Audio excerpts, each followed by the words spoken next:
Hello students, आज हम लेकर आए हैं वेव ऑप्टिक्स का वन शॉट वीडियो, जिसको देखने के बाद हमारे सारे कंसेप्ट होने वाले हैं क्रिस्टल क्लियर। और साथ ही साथ इस वीडियो की जो पीडीएफ नोट्स की लिंक है वो भी हमने डिस्क्रिप्शन बॉक्स में डाल दी है, जिससे करके एग्जाम टाइम पे फिर से ये वीडियो देखने की जरूरत ना पड़े। So I hope you are ready with your pen and paper. So without wasting much time let us start this video. तो इस चैप्टर के अंदर सबसे पहले तो हम देखने जा रहे हैं हाइगेन्स वेव थियरी। अब बहुत साल पहले हाइगन करके एक साइंटिस्ट हुआ करते थे। उन्होंने ये बताया था कि लाइट जो है वो एक वेव है। और उसी जमाने में एक और बड़े साइंटिस्ट हुआ करते थे जिनका नाम था न्यूटन सर। उन्होंने ऐसा बोल दिया था कि लाइट जो है वो एक पार्टिकल है। अब जैसे कि न्यूटन सर का एक ब्रांड बन चुका था, तो लोगों ने हाइगन पे भरोसा किया नहीं था। लेकिन उसके कुछ 100 साल बाद एक साइंटिस्ट आए यंग्स नाम के। उन्होंने प्रैक्टिकली प्रूव कर दिखाया कि लाइट जो है वो एक वेव है, और उसके लिए उनको नोबेल प्राइज भी मिला। खैर, तो हाइगन सर ने अपनी थियरी में कुछ पॉइंट्स बताए थे और उनको हाइगन सर ने हाइगन्स वेव थियरी नाम दे दिया था। वो पॉइंट्स कौन से थे जो हमें एग्जाम में लिखने हैं वो देख लेते हैं। तो पहला पॉइंट उन्होंने बताया था कि लाइट जो है वो एक मैकेनिकल वेव है। मैकेनिकल वेव यानी कैसा वेव जिसको ट्रैवल करने के लिए मीडियम की जरूरत पड़ती हो, सॉलिड हो गया, लिक्विड हो गया, गैसियस हो गया। तो लोगों ने सवाल उठाना शुरू किया उन पे कि अगर लाइट जो है वो एक मैकेनिकल वेव है तो बात बताइए कि सन पे से जो लाइट है वो अर्थ तक कैसे आती है, क्योंकि सन और अर्थ के बीच में तो वैक्यूम होता है। वैक्यूम तो कोई मीडियम है नहीं, और लाइट तो आपने बोला मैकेनिकल वेव है, तो लाइट कैसे आती है सन से अर्थ तक। तो ये बात समझाने के लिए हमारे जो हाइगन सर थे उन्होंने एक और नई थियरी बनाई, और ये नई थियरी का नाम उन्होंने दे दिया ईथर्स थियरी। ईथर्स थियरी में हाइगन सर ने ये बताया कि हमारा जो अर्थ है वो एक मीडियम से कवर होता है। वो मीडियम का नाम उन्होंने दे दिया ईथर्स मीडियम। यानी हमारा अर्थ जो है वो एक मीडियम से कवर है, उसका नाम उन्होंने दे दिया ईथर्स मीडियम। और ये मीडियम जो होता है वो हाईली इलास्टिक है, और इसका डेंसिटी भी लो होता है। और वो जमाने में स्पीड ऑफ लाइट ढूंढने का एक सिंपल सा फॉर्मूला हुआ करता था, speed of light v is equal to under square root of e by rho, जहां पे e इलास्टिसिटी और रो डेंसिटी हुआ करता था। अब जैसे कि उन्होंने अपनी थियरी में बताया कि जो अर्थ है एक मीडियम से कवर है, और वो मीडियम का इलास्टिसिटी कैसा है, हाई है। अगर इलास्टिसिटी हाई है तो स्पीड डायरेक्टली प्रोपोर्शन में है, तो लाइट का स्पीड भी ज्यादा होगा। और उन्होंने क्या बताया कि जो मीडियम जिससे कवर है अर्थ, उसका डेंसिटी कम है, लो है। अगर डेंसिटी कम है तो स्पीड डेंसिटी से इनवर्सली प्रोपोर्शन है, यानी डेंसिटी कम है तो लाइट का स्पीड बढ़ेगा। तो इस तरीके से सन पे से जो लाइट है वो अर्थ तक आती है।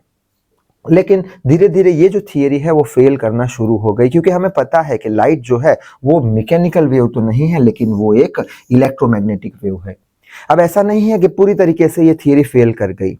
हाइगन सर ने ये थियरी की हेल्प से लाइट के बहुत ही इंपॉर्टेंट फिनोमिना समझा दिए, जैसे कि लाइट का रेक्टिलिनियर प्रोपेगेशन का फिनोमिना, लाइट स्ट्रेट लाइन में कैसे ट्रैवल करती है। लॉ ऑफ रिफ्रैक्शन उन्होंने समझाया, यानी बेंडिंग ऑफ लाइट का। लॉ ऑफ रिफ्लेक्शन का उन्होंने फिनोमिना समझाया, और इंटरफेरेंस मोस्ट इंपॉर्टेंट फिनोमिना उन्होंने समझा दिया। डिफ्रैक्शन ये भी मोस्ट इंपॉर्टेंट फिनोमिना उन्होंने समझा दिया। तो इस चैप्टर के अंदर हम ये दो फिनोमिना अच्छे से समझने वाले हैं।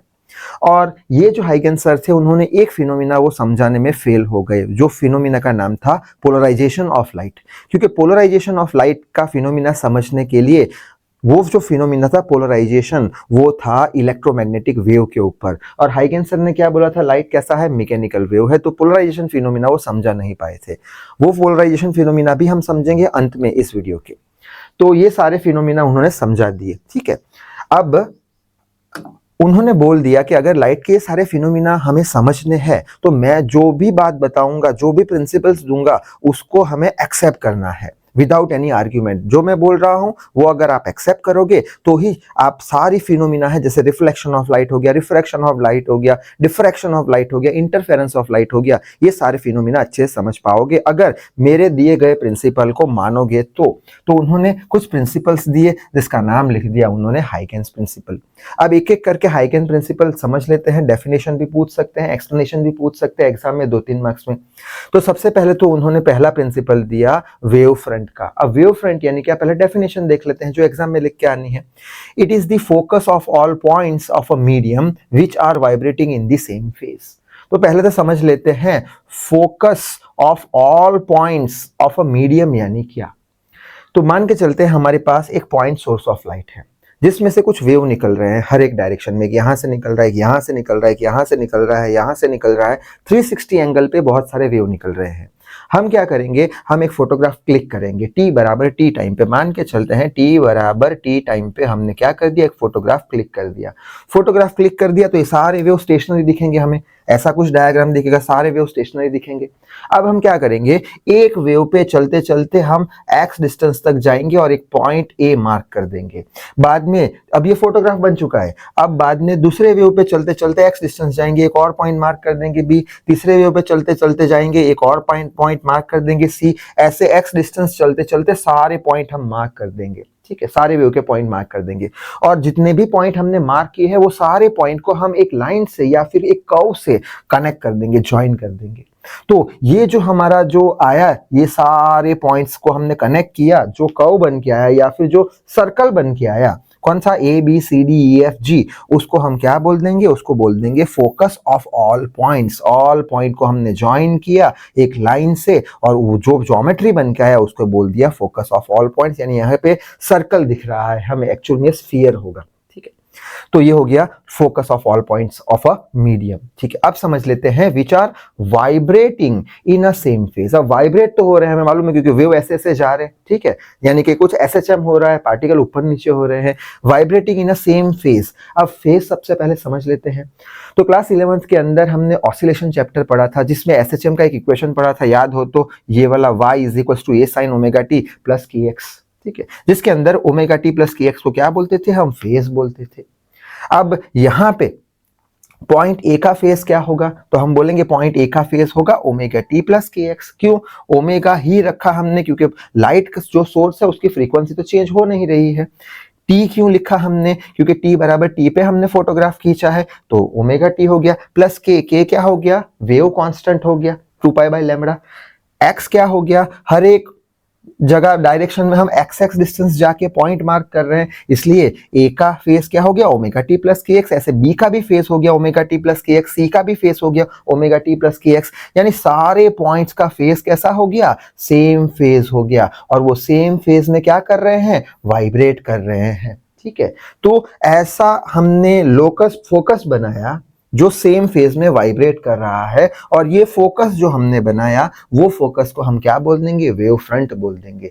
यानी कि लाइट में से क्या निकलेगा, वेव फ्रंट निकलेगा। ऐसे ये पॉइंट सोर्स ऑफ लाइट है, हमने क्या किया, एक फोकस बना दिया, फिर दूसरा फोकस जो सेम फेज में वाइब्रेट कर रहे हैं, सारे पार्टिकल उसके ऊपर जितने भी पार्टिकल है सेम फेज में वाइब्रेट कर रहे हैं। ऐसे करते करते करते स्फीयर निकल रहे हैं, वेव फ्रंट निकल रहे हैं पॉइंट सोर्स ऑफ लाइट में से, और लाइट आगे बढ़ रही है। सो आई होप डेफिनेशन समझ में आ गई होगी वेव फ्रंट की, कि it is the focus of all points of a medium vibrating in the same phase. और अच्छे से समझते हैं, जैसे कि हमारे पास कुछ वेव है, वेव निकल रही है पॉइंट सोर्स में से, वेव निकल रही है, हमने t बराबर t1 टाइम पे फोटो खींचा। मान के चलते हैं t बराबर t1 टाइम पे हमने t बराबर t1 टाइम पे फोटो खींचा। बाद में क्या किया हमने, वेव के ऊपर x1 डिस्टेंस चले, यहाँ भी x1 डिस्टेंस, यहाँ भी x1 डिस्टेंस चलते चलते सारे पॉइंट्स मार्क कर लिए और एक फोकस बना दिया। ठीक है, यानी एक वेव फ्रंट बना दिया। अब ये जो वेव फ्रंट है उसके ऊपर जितने भी पॉइंट होंगे उसका फेज कितना होगा, ओमेगा t1 क्यों, t1 टाइम पे हमने फोटो क्लिक किया है, कि x1 क्यों, क्योंकि x1 डिस्टेंस हमने दूर जाके बाद में पॉइंट मार्क किए हैं और फोकस बनाया है। उसी तरीके से ऐसे वेव जा रहे हैं, हम मान के चलते हैं t बराबर t2 टाइम पे हम फोटोग्राफ खींचते हैं, t बराबर t2 टाइम पे फोटोग्राफ खींचते हैं, और बाद में पॉइंट सोर्स से हम x2 डिस्टेंस जाके पॉइंट मार्क कर रहे हैं, 1 पॉइंट 2 पॉइंट 3 पॉइंट 4 पॉइंट, और सारे पॉइंट्स को ज्वाइन करता हुआ एक फोकस बना देंगे जो वेव फ्रंट हो गया। और ये जो हमारा वेव फ्रंट है उसके ऊपर जितने भी पॉइंट है वो सेम फेज में वाइब्रेट करेंगे। उसका फेज क्या होगा, सारे पॉइंट्स का फेज ओमेगा t2 क्यों, t2 क्योंकि हमने t बराबर t2 टाइम से फोटोग्राफ खींचा है, कि x2 क्यों, क्योंकि हम x2 डिस्टेंस दूर जाके हमने पॉइंट मार्क किए हैं। सो आई होप ये बात समझ में आ गई होगी। दूसरी इंपॉर्टेंट बात, जो हमारे लाइट जो है, लाइट का जो प्रोपेगेशन होता है, लाइट का जो डायरेक्शन होता है, वो हमेशा ये जो वेव फ्रंट है उसके परपेंडिकुलर होता है। नेक्स्ट उन्होंने प्रिंसिपल बना दिया, क्या लिखा है, direction of propagation of wave is always perpendicular to wave front. यानी कि ये हमारा वेव फ्रंट बन गया। ठीक है, इसके ऊपर बहुत सारे पॉइंट्स होंगे, ठीक है, जो वाइब्रेट करते होंगे किसमें, सेम फेज में वाइब्रेट करते होंगे। ठीक है, अब ये जो हमारा पॉइंट सोर्स ऑफ लाइट है, इसमें से लाइट का जो डायरेक्शन होगा वो हमेशा कैसा होगा, ये जो वेव फ्रंट है उसके परपेंडिकुलर होगा। आई होप बात समझ में आ गई होगी। ये लाइन याद रखनी है कि वेव फ्रंट कैसे बनाए, जो लाइट प्रोपेगेशन है उसके परपेंडिकुलर, या लाइट को प्रोपेगेशन का डायरेक्शन कैसे बताए, जो भी वेव फ्रंट होगा उसके परपेंडिकुलर। आई होप क्लियर हो चुका होगा। आगे बढ़ लेते हैं। नेक्स्ट चीज समझ लेते हैं कि हमने वेव फ्रंट के बारे में पढ़ा। अब वेव फ्रंट के कुछ टाइप होते हैं, जैसे कि अगर हम पॉइंट सोर्स की बात करें, छोटा सा पॉइंट सोर्स की बात करें, तो पॉइंट सोर्स के लिए वेव फ्रंट कैसा होगा, कोएसेंट्रिक स्फीयर्स। तो यहाँ पे लिखा है कोएसेंट्रिक स्फीयर। स्फीयर तो सबको पता है, कोएसेंट्रिक यानी क्या, ऐसे स्फीयर्स, बहुत सारे स्फीयर्स जिसका सेंटर सेम हो। जैसे कि ये पॉइंट सोर्स ऑफ लाइट में से क्या निकल रहा है, वेव फ्रंट निकल रहे हैं, स्फीयर फॉर्म में निकल रहे हैं, और प्रोपेगेशन ऑफ लाइट कैसा है, उसके परपेंडिकुलर है। ठीक है, यानी वेव फ्रंट हमेशा कैसे बनाना है, प्रोपेगेशन ऑफ लाइट के परपेंडिकुलर, या फिर प्रोपेगेशन ऑफ लाइट की डायरेक्शन कैसे बतानी है, वेव फ्रंट के परपेंडिकुलर। क्लियर, ठीक है। नेक्स्ट बात करते हैं, नेक्स्ट टाइप की बात करते हैं, वेव फ्रंट और कैसे हो सकते हैं। तो अगर हम लाइन सोर्स की बात करें, ऑरेंज लाइन से बनाए, जैसे कि ट्यूबलाइट हो गया, लाइन सोर्स ऑफ लाइट की बात करें, लीनियर सोर्स ऑफ लाइट या लाइन सोर्स ऑफ लाइट की बात करें, तो उसके लिए वेव फ्रंट कैसा होगा, तो उसके लिए वेव फ्रंट होगा कोएसेंट्रिक सिलेंडर्स। तो ऐसे सिलेंडर्स जिसका एक्सिस सेम हो, जैसे कि एक छोटा सिलेंडर, फिर बड़ा सिलेंडर, और बड़ा सिलेंडर, और बड़ा सिलेंडर। ठीक है, क्यों सिलेंडर ही होगा, क्योंकि लीनियर सोर्स ऑफ लाइट में से कैसे निकलेगा हमारा डायरेक्शन, रेखा ऐसे निकलेगा, ऐसे सामने भी निकल सकता है, पीछे भी निकल सकता है। तो सारे ये जो डायरेक्शन है लाइट के, उसको परपेंडिकुलर एक वेव फ्रंट बनाना है। जैसे कि ये सिलेंडर है, तो ऐसे अगर लाइट निकलेगा तो ये सिलेंडर के परपेंडिकुलर हो जाएगा। ठीक है, तो सिलेंडर के परपेंडिकुलर है, यहाँ पे भी परपेंडिकुलर है, यानी कि लीनियर सोर्स ऑफ लाइट में से क्या निकल रहा है, वेव फ्रंट निकल रहा है। कैसे शेप का निकल रहा है, सिलिंड्रिकल शेप का निकल रहा है, छोटा सिलेंडर, फिर बड़ा सिलेंडर, फिर बड़ा सिलेंडर, फिर बड़ा सिलेंडर, और सारे सिलेंडर के जो एक्सिस है वो सेम होंगे, तो उसे कॉसेंट्रिक सिलेंडर्स बोल देते हैं। लास्ट टाइप देख लेते हैं कि जब सोर्स ऑफ लाइट जो है, हमारा लाइट जो है वो इनफाइनाइट डिस्टेंस पे हो। कहाँ पे हो, इनफाइनाइट डिस्टेंस पे। अब हमें पता है कि इनफाइनाइट डिस्टेंस से कैसे रेज आते हैं, पैरेलल रेज आते हैं, एक दूसरे के पैरेलल रेज आते हैं इनफाइनाइट डिस्टेंस से। तो अगर पैरेलल रे आते हैं तो वेव फ्रंट कैसे आएंगे। अब वेव फ्रंट कैसे बनाना है, अब भी हमने देखा कि जो डायरेक्शन होगा लाइट का उसके परपेंडिकुलर, यानी ये लाइट ऐसे जा रही तो उसके परपेंडिकुलर ऐसे मैं एक प्लेन बना दूंगा। ठीक है, ऐसे प्लेन बना दूंगा, पेज फंसा दूंगा। ठीक है, पेज फंसा दिया, यानी क्या हो गया, इसका वेव फ्रंट एक प्लेन बोल सकते हैं हम, तो वही लिखा है एक प्लेन। ठीक है, रेक्टेंगल भी हो सकता है, स्क्वायर भी हो सकता है, एक प्लेन जो डायरेक्शन के परपेंडिकुलर हो। ठीक है, तो इतनी बात भी समझ में आ गई होगी। अब आगे बढ़ लेते हैं नए प्रिंसिपल की ओर, जो कि होता है वेवलेट। ठीक है, जो कि होता है वेवलेट। वेवलेट यानी क्या, तो अभी अभी हमने वेव फ्रंट के बारे में पढ़ा। वेव फ्रंट यानी क्या कि फोकस ऑफ ऑल पॉइंट्स। तो ये सारे पॉइंट्स जो ब्लू से बनाए हैं और उसको बोलते हैं पॉइंट्स, और फोकस यानी ये व्हाइट कलर का सर्कल बनाया है, फोकस ऑफ ऑल पॉइंट्स, इसे बोलते हैं हम क्या, vibrating in the same phase, उसको क्या बोलते हैं, वेव फ्रंट। ठीक है, अब ये जो पॉइंट है सारे वो वाइब्रेट कर रहे हैं, सेम फेज में वाइब्रेट कर रहे हैं, यानी ये पॉइंट जो है वो एक सेकेंडरी डिस्टरबेंस दे रहे हैं, या फिर ये जो पॉइंट है वो सेकेंडरी सोर्स ऑफ लाइट की तरह बिहेव कर रहे हैं। ये हो गया हमारा प्राइमरी सोर्स ऑफ लाइट, जिसने क्या दिया, प्राइमरी डिस्टर्बेंस दिया, जिससे क्या बना, वेव फ्रंट बना। अब वेव फ्रंट के जो पॉइंट है, सारे पॉइंट वेव फ्रंट के ऊपर जितने भी पॉइंट है वो भी तो वाइब्रेट कर रहे हैं, यानी वो भी तो सेकेंडरी डिस्टर्बेंस दे रहे हैं। ये प्राइमरी डिस्टर्बेंस दिया, इसने सेकेंडरी डिस्टर्बेंस दिया। सेकेंडरी डिस्टर्बेंस देने के कारण क्या होगा, ये जो पॉइंट है किसके ऊपर का, वेव फ्रंट के ऊपर का जो पॉइंट है वो क्या बनाएगा, वो बनाएगा एक नया वेव फ्रंट। ठीक है, इसने क्या किया, प्राइमरी सोर्स ऑफ लाइट, इसने बनाया एक प्राइमरी वेव फ्रंट, ये रहा, locus of all point passing through the vibrating in the same phase. अब इसने प्राइमरी सोर्स ने क्या किया, प्राइमरी डिस्टर्बेंस बनाया, एक प्राइमरी वेव फ्रंट बनाया। अब ये जो वेव फ्रंट है उसके ऊपर जो पॉइंट है वो सेकेंडरी सोर्स ऑफ डिस्टर्बेंस है, उसने क्या बनाया, एक सेकेंडरी वेव फ्रंट बनाया, और ये सेकेंडरी वेव फ्रंट को या सेकेंडरी सोर्स ऑफ डिस्टर्बेंस को हम क्या बोलते हैं, वेवलेट बोलते हैं। बात समझ में आ गई होगी शायद से, तो वही बात लिखी है, every point on the wave front acts as a secondary source of disturbance. जितने भी पॉइंट है वेव फ्रंट पे वो कैसे बिहेव करते हैं, secondary source of disturbance produce करते हैं, विच एमिट्स क्या, सेकेंडरी वेव फ्रंट, और वो सेकेंडरी वेव फ्रंट को क्या बोलते हैं, वेवलेट बोलते हैं। आई होप ये भी क्लियर हो गया होगा। आगे बढ़ लेते हैं, नेक्स्ट न्यू वेव फ्रंट की बात करते हैं। नया वेव फ्रंट, ये कौन सा था? अपना original wave front, white colour से जो focus of all points vibrating on a same phase. अब यहाँ पे न्यू वेव फ्रंट यानी क्या? तो मान के चलते हैं ये हमारा क्या हो गया, एक वेव फ्रंट है, ठीक है, ये अंदर का व्हाइट सर्कल एक वेव फ्रंट है और ये वो वेव फ्रंट t बराबर 0 का है, t बराबर 0 पे यहाँ तक पहुंचा है, ऐसे करके पॉइंट सोर्स ऑफ लाइट है, उसमें से वेव फ्रंट यहाँ तक पहुंचा, ठीक है। अब यहां तक पहुंचा तो इसके ऊपर जितने भी पॉइंट्स है वो क्या करेंगे, सेकेंडरी सोर्स ऑफ डिस्टर्बेंस है, ठीक है, वो भी तो वाइब्रेट कर रहे हैं, तो वो क्या बनाएंगे, एक और नया वेव फ्रंट बनाएंगे, यानी कि वो एक नया वेवलेट बनाएंगे। सेकेंडरी क्या बनाएंगे, वेव फ्रंट बनाएंगे। वो सेकेंडरी वेव फ्रंट को क्या बोलते हैं, वेवलेट बोलते हैं। तो यहाँ पे भी वेवलेट, यहाँ पे भी वेवलेट, सारी जगह पे वेवलेट उन्होंने बना के छोड़ दिया। अब ये जितने भी वेवलेट है उनको अगर फॉरवर्ड डायरेक्शन में, ये बैकवर्ड डायरेक्शन हो गया, फॉरवर्ड डायरेक्शन में एक कॉमन टेंजेंट से ज्वाइन करे, किसको, वेवलेट को, सारे वेवलेट को फॉरवर्ड डायरेक्शन में कॉमन टेंजेंट से ज्वाइन करे तो एक नया वेव फ्रंट बन के आ जाएगा, और ये वेव फ्रंट मान के चलते हैं कोई टाइम t बराबर टाउ में बना है, टाउ खाली ऐसे ही रखा है, टाउ 4 सेकंड 5 सेकंड कुछ भी हो सकता है। ये t बराबर 0 पे था, ये t बराबर 4 सेकंड पे आया, 4 सेकंड को t बराबर टाउ बोल दिया, टाउ का वैल्यू कितना है, 4 सेकंड, ठीक है। तो इतनी बात समझ में आ गई, तो डेफिनेशन लिख लेते हैं कि the common tangent on the wavelets, ये जो वेवलेट है येलो कलर के, कॉमन टेंजेंट से हम ज्वाइन कर रहे हैं, कैसे, wavelets drawn in the forward direction, ये हो गया फॉरवर्ड डायरेक्शन, ठीक है, गिव्स न्यू वेव फ्रंट, नया वेव फ्रंट दे देता है। अब क्वेश्चन आएगा कि ये जो हमारा t बराबर 0 का वेव फ्रंट था, ये जो वेव फ्रंट था वो कितना डिस्टेंस ट्रैवल किया, ठीक है, v वेलोसिटी से कितना डिस्टेंस ट्रैवल करके यहां तक पहुंच पाया। तो हम एक सिंपल सा इक्वेशन लिख लेंगे, d is equal to v into tau.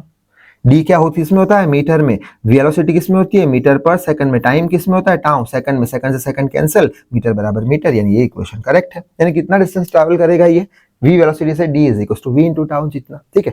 तो ये इक्वेशन याद रखना, कितना डिस्टेंस ट्रैवल करेगा, v इंटू t जितना, ठीक है, नया वेव फ्रंट ट्रैवल करेगा। तो आई होप ये बात भी अच्छे से समझ में आ गई होगी।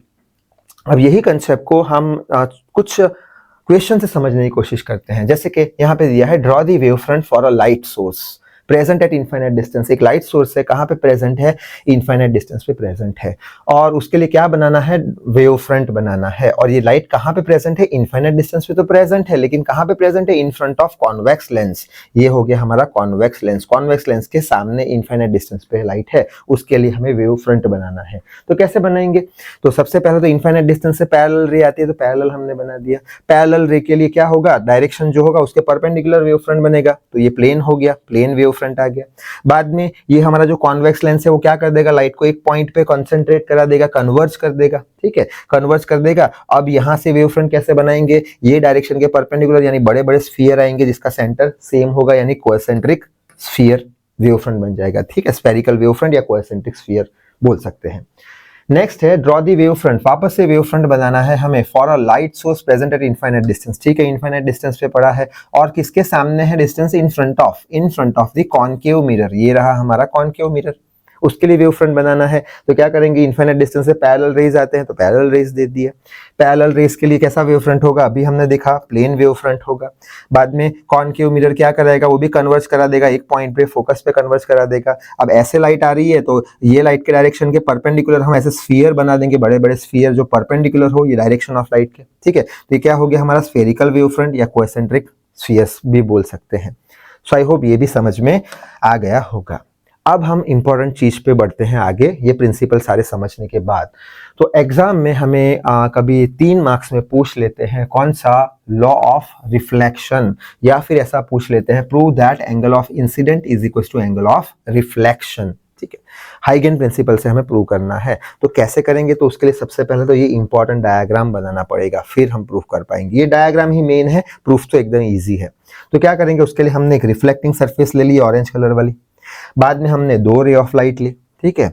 मान के चलते हैं कि ये रे ऑफ लाइट जो है t बराबर 0 समय पे यहाँ पे पहुंची, तो उसका वेव फ्रंट यहाँ पे होगा या वेवलेट यहाँ पे होगा, ये हमारा और ये ब्लू कलर का जो है, ठीक है, यहाँ पे होगा। उसी टाइम में t बराबर 0 पे ये जो रे है वो यहाँ तक पहुंची, t बराबर 0 टाइम में यहाँ तक पहुंची, यानी वेवलेट यहाँ तक पहुंचा, ये वेवलेट दोनों वेवलेट के कॉमन टेंजेंट से फॉरवर्ड डायरेक्शन में कनेक्ट कर दिया ग्रीन लाइन से। तो ये क्या बन गया, नया वेव फ्रंट बन गया। शायद से बात समझ में आ रही है। अब ये वेव फ्रंट को हम बोल देंगे इंसिडेंट वेव फ्रंट। क्यों इंसिडेंट वेव फ्रंट, क्योंकि हम कैसे बना रहे हैं ये वेव फ्रंट को, हमारे इंसिडेंट रे के साथ। और वेव फ्रंट हमेशा डायरेक्शन जो होता है हमारा रे का उसके परपेंडिकुलर होते, तो यहाँ पे परपेंडिकुलर बना दिया, यहाँ पे भी ये इसके परपेंडिकुलर होगा। ये जो हमारा इंसिडेंट रे है और ये जो वेव फ्रंट है उसके परपेंडिकुलर होगा, तो उसको बोल दिया हमने इंसिडेंट वेव फ्रंट। इतने तक बात समझ में आ गई, ठीक है। अब t बराबर टी टाइम में, t बराबर यहाँ से t बराबर टी टाइम में इसने इतना डिस्टेंस ट्रैवल किया, ठीक है। इसका वेव फ्रंट यहाँ तक पहुंच गया या वेवलेट यहाँ तक पहुंच गया t बराबर टी टाइम में। तो कितना डिस्टेंस इसने ट्रैवल किया होगा, अभी हमने देखा v इंटू टी जितना डिस्टेंस ट्रैवल किया होगा। कहाँ गया v इंटू टी, टाउ यानी t, v इंटू टी जितना डिस्टेंस ट्रैवल कर दिया होगा, v इंटू टी जितना डिस्टेंस ट्रैवल कर दिया होगा। और वही t टाइम में ये रे आई रिफ्लेक्ट कर गई, t बराबर टी टाइम में कितना उसने डिस्टेंस ट्रैवल किया होगा, उसने भी सेम v इंटू टी जितना डिस्टेंस ट्रैवल किया होगा। दोनों की वेलोसिटी सेम है, दोनों का टाइम सेम है, क्योंकि एक ही मीडियम है, ठीक। तो इसने v इंटू टी जितना टाइम ट्रैवल कर दिया t टाइम में, यहाँ तक आ गया। यानी ये d पे एक वेवलेट आया, c पे एक वेवलेट आया, दोनों को फॉरवर्ड डायरेक्शन में कनेक्ट करता हुआ एक कॉमन टेंजेंट बना दिया जो कि स्ट्रेट लाइन है, ठीक है। जो किसके परपेंडिकुलर होगा, ये इंसिडेंट रे के रिफ्लेक्टेड रे के परपेंडिकुलर होगा। एक हमने वेव फ्रंट बना दिया नया, वो वेव फ्रंट को हमने बोल दिया रिफ्लेक्टेड वेव फ्रंट। क्यों, रिफ्लेक्टेड रे के साथ बनाया है इसलिए। अच्छा, बस बाद में तो रिफ्लेक्ट होकर यहाँ से यहाँ निकल गई। अब एंगल समझ लेते हैं हम। एंगल में सबसे पहले तो हम समझेंगे ये रे ऑफ लाइट यहाँ पे इंसिडेंट हुई, ये हो गया point of incident. Point of incident से हमने एक नॉर्मल बना दिया। नॉर्मल और इंसिडेंट रे के बीच का एंगल को क्या बोलते हैं, एंगल ऑफ इंसिडेंट। मालूम है इतना तो, ठीक है। अब ये जो वेव फ्रंट है वो इंसिडेंट, ये जो रे है ये वेव फ्रंट है वो रे के परपेंडिकुलर होगा, हमेशा रूल देखा था हमने। तो अगर ये एंगल पूरा एंगल 90 है और ये आई है, तो ये कितना हो जाएगा 90 माइनस आई। वापस एक बार, ये पूरा 90 है, ये पूरा एंगल 90 है, ये पूरा एंगल 90 है, ये पूरा एंगल 90 है और ये आई है, तो 90 में से आई को माइनस कर दो तो बचा हुआ एंगल मिल जाएगा 90 माइनस आई। आई होप ये बात समझ में आ गई होगी, ठीक है। अब ये नॉर्मल है वो सरफेस के परपेंडिकुलर होगा, नॉर्मल है सरफेस के परपेंडिकुलर होगा, ठीक है। तो ये पूरा 90 हो गया। अगर ये पूरा 90 तो ये कितना आई, कैसे 90 माइनस आई प्लस आई करो कितना आ जाएगा, आई से आई कैंसल तो कितना आ जाएगा, आई आ जाएगा, ठीक है। ये पूरा 90, ये पूरा 90 तो ये कितना, ये आई, क्यों आई प्लस माइनस आई 90, आई से आई कैंसिल 90 आ जाएगा। अच्छा आगे बढ़ लेते हैं। यहाँ पे पॉइंट ऑफ इंसिडेंट हुआ तो नॉर्मल बना दिया, ये रिफ्लेक्ट हो गया तो नॉर्मल से रिफ्लेक्शन रिफ्लेक्टेड रे का एंगल कितना होता है, एंगल ऑफ रिफ्लेक्शन। अब सेम प्रोसीजर, ये हमारा वेव फ्रंट है और ये लाइट है, दोनों परपेंडिकुलर, ये 90 तो ये 90 माइनस आर, क्यों ये पूरा 90 है, ठीक है। और ये आर है तो बचा कितना 90 माइनस आर। उसी तरीके से ये पूरा 90 नॉर्मल के साथ, तो ये 90 माइनस आर है तो ये कितना होगा आर, क्यों दोनों को जोड़ो, ये और ये पूरा एंगल है इसको जोड़ो, 90 minus R plus R, R से आर कैंसिल 90 आंसर आ जाएगा, ठीक है। बस तो ये डायग्राम अच्छे से बनाना है, बस अब समझने का कुछ है नहीं, इसमें सिंपल सा है। यहाँ पे एक हमें नई डेफिनेशन देखने को मिल रही है। हमने पुरानी डेफिनेशन क्या लिखी थी कि एंगल ऑफ इंसिडेंट यानी क्या, इंसिडेंट रे और नॉर्मल के बीच का एंगल। यहाँ पे नई डेफिनेशन मिलेगी एंगल ऑफ इंसिडेंट की, कौन सी, it is the angle between incident wave front and this surface. तो वही लिखा है, angle between incident wave front and this surface is called as angle of incident. उसी तरीके से हमने एंगल ऑफ रिफ्लेक्शन की डेफिनेशन देखी थी, कौन सी, angle between normal and reflected ray, angle of reflection. यहां पे एक नई डेफिनेशन कौन सी मिलेगी, it is the angle between the reflected wave front and the surface. It is the angle between reflected wave front and the surface is called as angle of reflection. तो ये बात भी समझ में आ गई है। बस अब यहाँ पे हम दो ट्राइंगल उठा देंगे, कौन सा ट्राइंगल, ABC और ADBC। कौन सा, एक ये वाला ट्राइंगल, एक ये वाला ट्राइंगल ABC और दूसरा ADC। दोनों ट्राइंगल उठा के यहाँ पे ड्रॉ कर देंगे, ABC ADC। अब यहाँ पे VT और VT है, ये VT है, ये भी VT है, बस ये दो ट्राइंगल को उठा के वहां पे रख दिया है। ये एंगल कितना है हमारा, R है, तो यहाँ पे R कर दिया। ये एंगल कितना है, I है, तो यहाँ पे I कर दिया। ये एंगल कितना होगा, 90 डिग्री होगा, क्योंकि वेव फ्रंट है तो यहाँ पे 90 बता दिया। ये D एंगल कितना होगा, 90 होगा, तो ये 90 बता दिया, ठीक है। अब हम ट्रिगोनोमेट्री का यूज करेंगे, कॉन्ग्रुएंसी का कुछ यूज करेंगे। क्या करेंगे हम, ये दोनों ट्राइंगल में हमारा ये जो BC साइड है वो किसके बराबर होगा, DA साइड के, क्यों, दोनों का डिस्टेंस सेम है VT, तो यहाँ पे लिखेंगे बोथ डिस्टेंस कितना है VT। दूसरा हम देखेंगे ये एंगल B और ये एंगल D दोनों सेम है, ठीक है, दोनों एंगल सेम है, B और D सेम है, क्यों 90 डिग्री है। तीसरा हम देखेंगे AC बराबर AC, क्यों? ये जो ट्राइंगल हमने उठाए हैं उसमें ये साइड कॉमन है, तो AC साइड कैसी है? कॉमन है। तो यहां से हम बोल देंगे कि साइड एंगल साइड की कॉन्ग्रुएंसी लग रही है, साइड एंगल साइड की कॉन्ग्रुएंसी लग रही है। तो ऐसे एस कॉन्ग्रुएंसी के हिसाब से हम क्या बोल देंगे? दोनों ट्राइंगल कॉन्ग्रुएंट है। अगर दोनों ट्राइंगल कॉन्ग्रुएंट है तो हम बोल देंगे एंगल I किसके बराबर है? एंगल R के बराबर। एंगल I किसके बराबर है? एंगल R के बराबर। यानी angle of incidence is equal to angle of reflection, ये हमने प्रूव कर दिया। सो आई होप ये भी अच्छे से समझ में आ गया होगा। नेक्स्ट इंपॉर्टेंट बात कर लेते हैं। अब ये भी हमें एग्जाम में 3 मार्क्स में या कभी कभी 5 मार्क्स में भी पूछ सकते हैं। कौन सा? लॉ ऑफ रिफ्रैक्शन, यानी बेंडिंग। लाइट जब एक मीडियम में से दूसरे मीडियम में ट्रैवल करती है तो बेंड हो जाती है इंटरफेस पे, और उसमें हमें क्या प्रूव करना है? स्नेल्स लॉ प्रूव करना है, जो कि हम रे ऑप्टिक्स में पढ़ चुके हैं। कौन सा? Sine of I by sine of R is equal to constant, ये हमें प्रूव करना है। तो कैसे करेंगे? वापस से डायग्राम समझना पड़ेगा। उसके लिए हम क्या करेंगे? एक इंटरफेस ले लिया, मान के चलते हैं ऊपर एयर है और नीचे मान के चलते हैं ग्लास है, ठीक है? ऊपर एयर है, रेरर मीडियम है, नीचे डेंसर मीडियम है, और ये इंटरफेस है, ब्लू कलर की लाइन जो दोनों मीडियम को सेपरेट करती है। वापस से हम 2 रे लेंगे, एक रे यहां से ली, एक रे यहां से ली, ठीक है? अब वापस से मान के चलते हैं कि t बराबर 0 टाइम में ये रे यहां तक पहुंची, इसका वेवलेट यहां तक आया। t बराबर 0 टाइम में ये वेवलेट, ये लाइट का रे का वेवलेट यहां तक आया। हम क्या करेंगे? हम एक कॉमन टेंजेंट से फॉरवर्ड डायरेक्शन में वेवलेट को कनेक्ट कर देंगे और एक नया वेव फ्रंट बना देंगे, और वो नया वेव फ्रंट हमेशा ये जो लाइट है उसके परपेंडिकुलर होगा, और ये नए वेव फ्रंट को बोल देंगे इंसिडेंट वेव फ्रंट, जो t बराबर 0 पे हमने बनाया है, ठीक है? बाद में यहां से जब लाइट निकलेगी तो मान के चलते हैं t बराबर t टाइम में इसने इतना डिस्टेंस कवर किया, वेवलेट यहां तक पहुंच चुका है, ठीक है? कितना डिस्टेंस कवर करेगा? d is equal to v into T, जितना। कितना वेलोसिटी लेंगे? v1। क्यों सर v1 इस बार? क्योंकि ये एयर मीडियम है, ये ग्लास मीडियम है, दोनों मीडियम में लाइट का स्पीड अलग अलग होगा, तो यहाँ पे v1 इंटू टी जितना ले लिया, यानी कि ये जो हमारा है t बराबर t टाइम में ये रे यहाँ तक पहुंची, v1 इंटू टी जितना डिस्टेंस कवर करके। उसी तरीके से t बराबर टी टाइम में यहां से लाइट दूसरे मीडियम में एंटर कर गई, थोड़ी बैंड कर गई, रिफ्रैक्शन के कारण बैंड कर गई, ठीक है? रिफ्रैक्टिव इंडेक्स ज्यादा है इसलिए टुवर्ड्स द नॉर्मल बैंड कर गई, और कितना डिस्टेंस कवर करेगी? अब स्पीड चेंज हो चुकी है, v2 इंटू टी जितना। v2 इंटू टी टाइम तो सेम है यहाँ पे, लेकिन वेलोसिटी कम हो गई तो डिस्टेंस कम ट्रैवल किया। आई होप बात समझ में आ गई होगी, और उसका वेवलेट यहाँ तक पहुंच गया। अब ये वेवलेट को फॉरवर्ड डायरेक्शन में कॉमन टेंजेंट से कर देंगे तो एक नया वेव फ्रंट निकल के आ जाएगा। ये नए वेव फ्रंट को हम बोल देंगे reflected wave front. So I hope इतनी बात समझ में आ गई होगी, और ये नया वेव फ्रंट परपेंडिकुलर होगा ये रे के डायरेक्शन के। अब यहाँ पे एंगल समझ लेते हैं। ये हो गया हमारा पॉइंट ऑफ इंसिडेंट, ये ray of light I point of incident हो गया। पॉइंट ऑफ इंसिडेंट पे एक नॉर्मल बना दिया, 90 डिग्री पे बना दिया। अब नॉर्मल के साथ इंसिडेंट रे का एंगल एंगल ऑफ इंसिडेंट कहलाया जाता है, मालूम है। उसी तरीके से ये एंगल और ये कितना है? परपेंडिकुलर है, 90 है, तो ये कितना हो जाएगा? 90 माइनस आई। ये आई है तो ये कितना? 90 माइनस आई। 90 में से आई माइनस कर दो, 90 माइनस आई।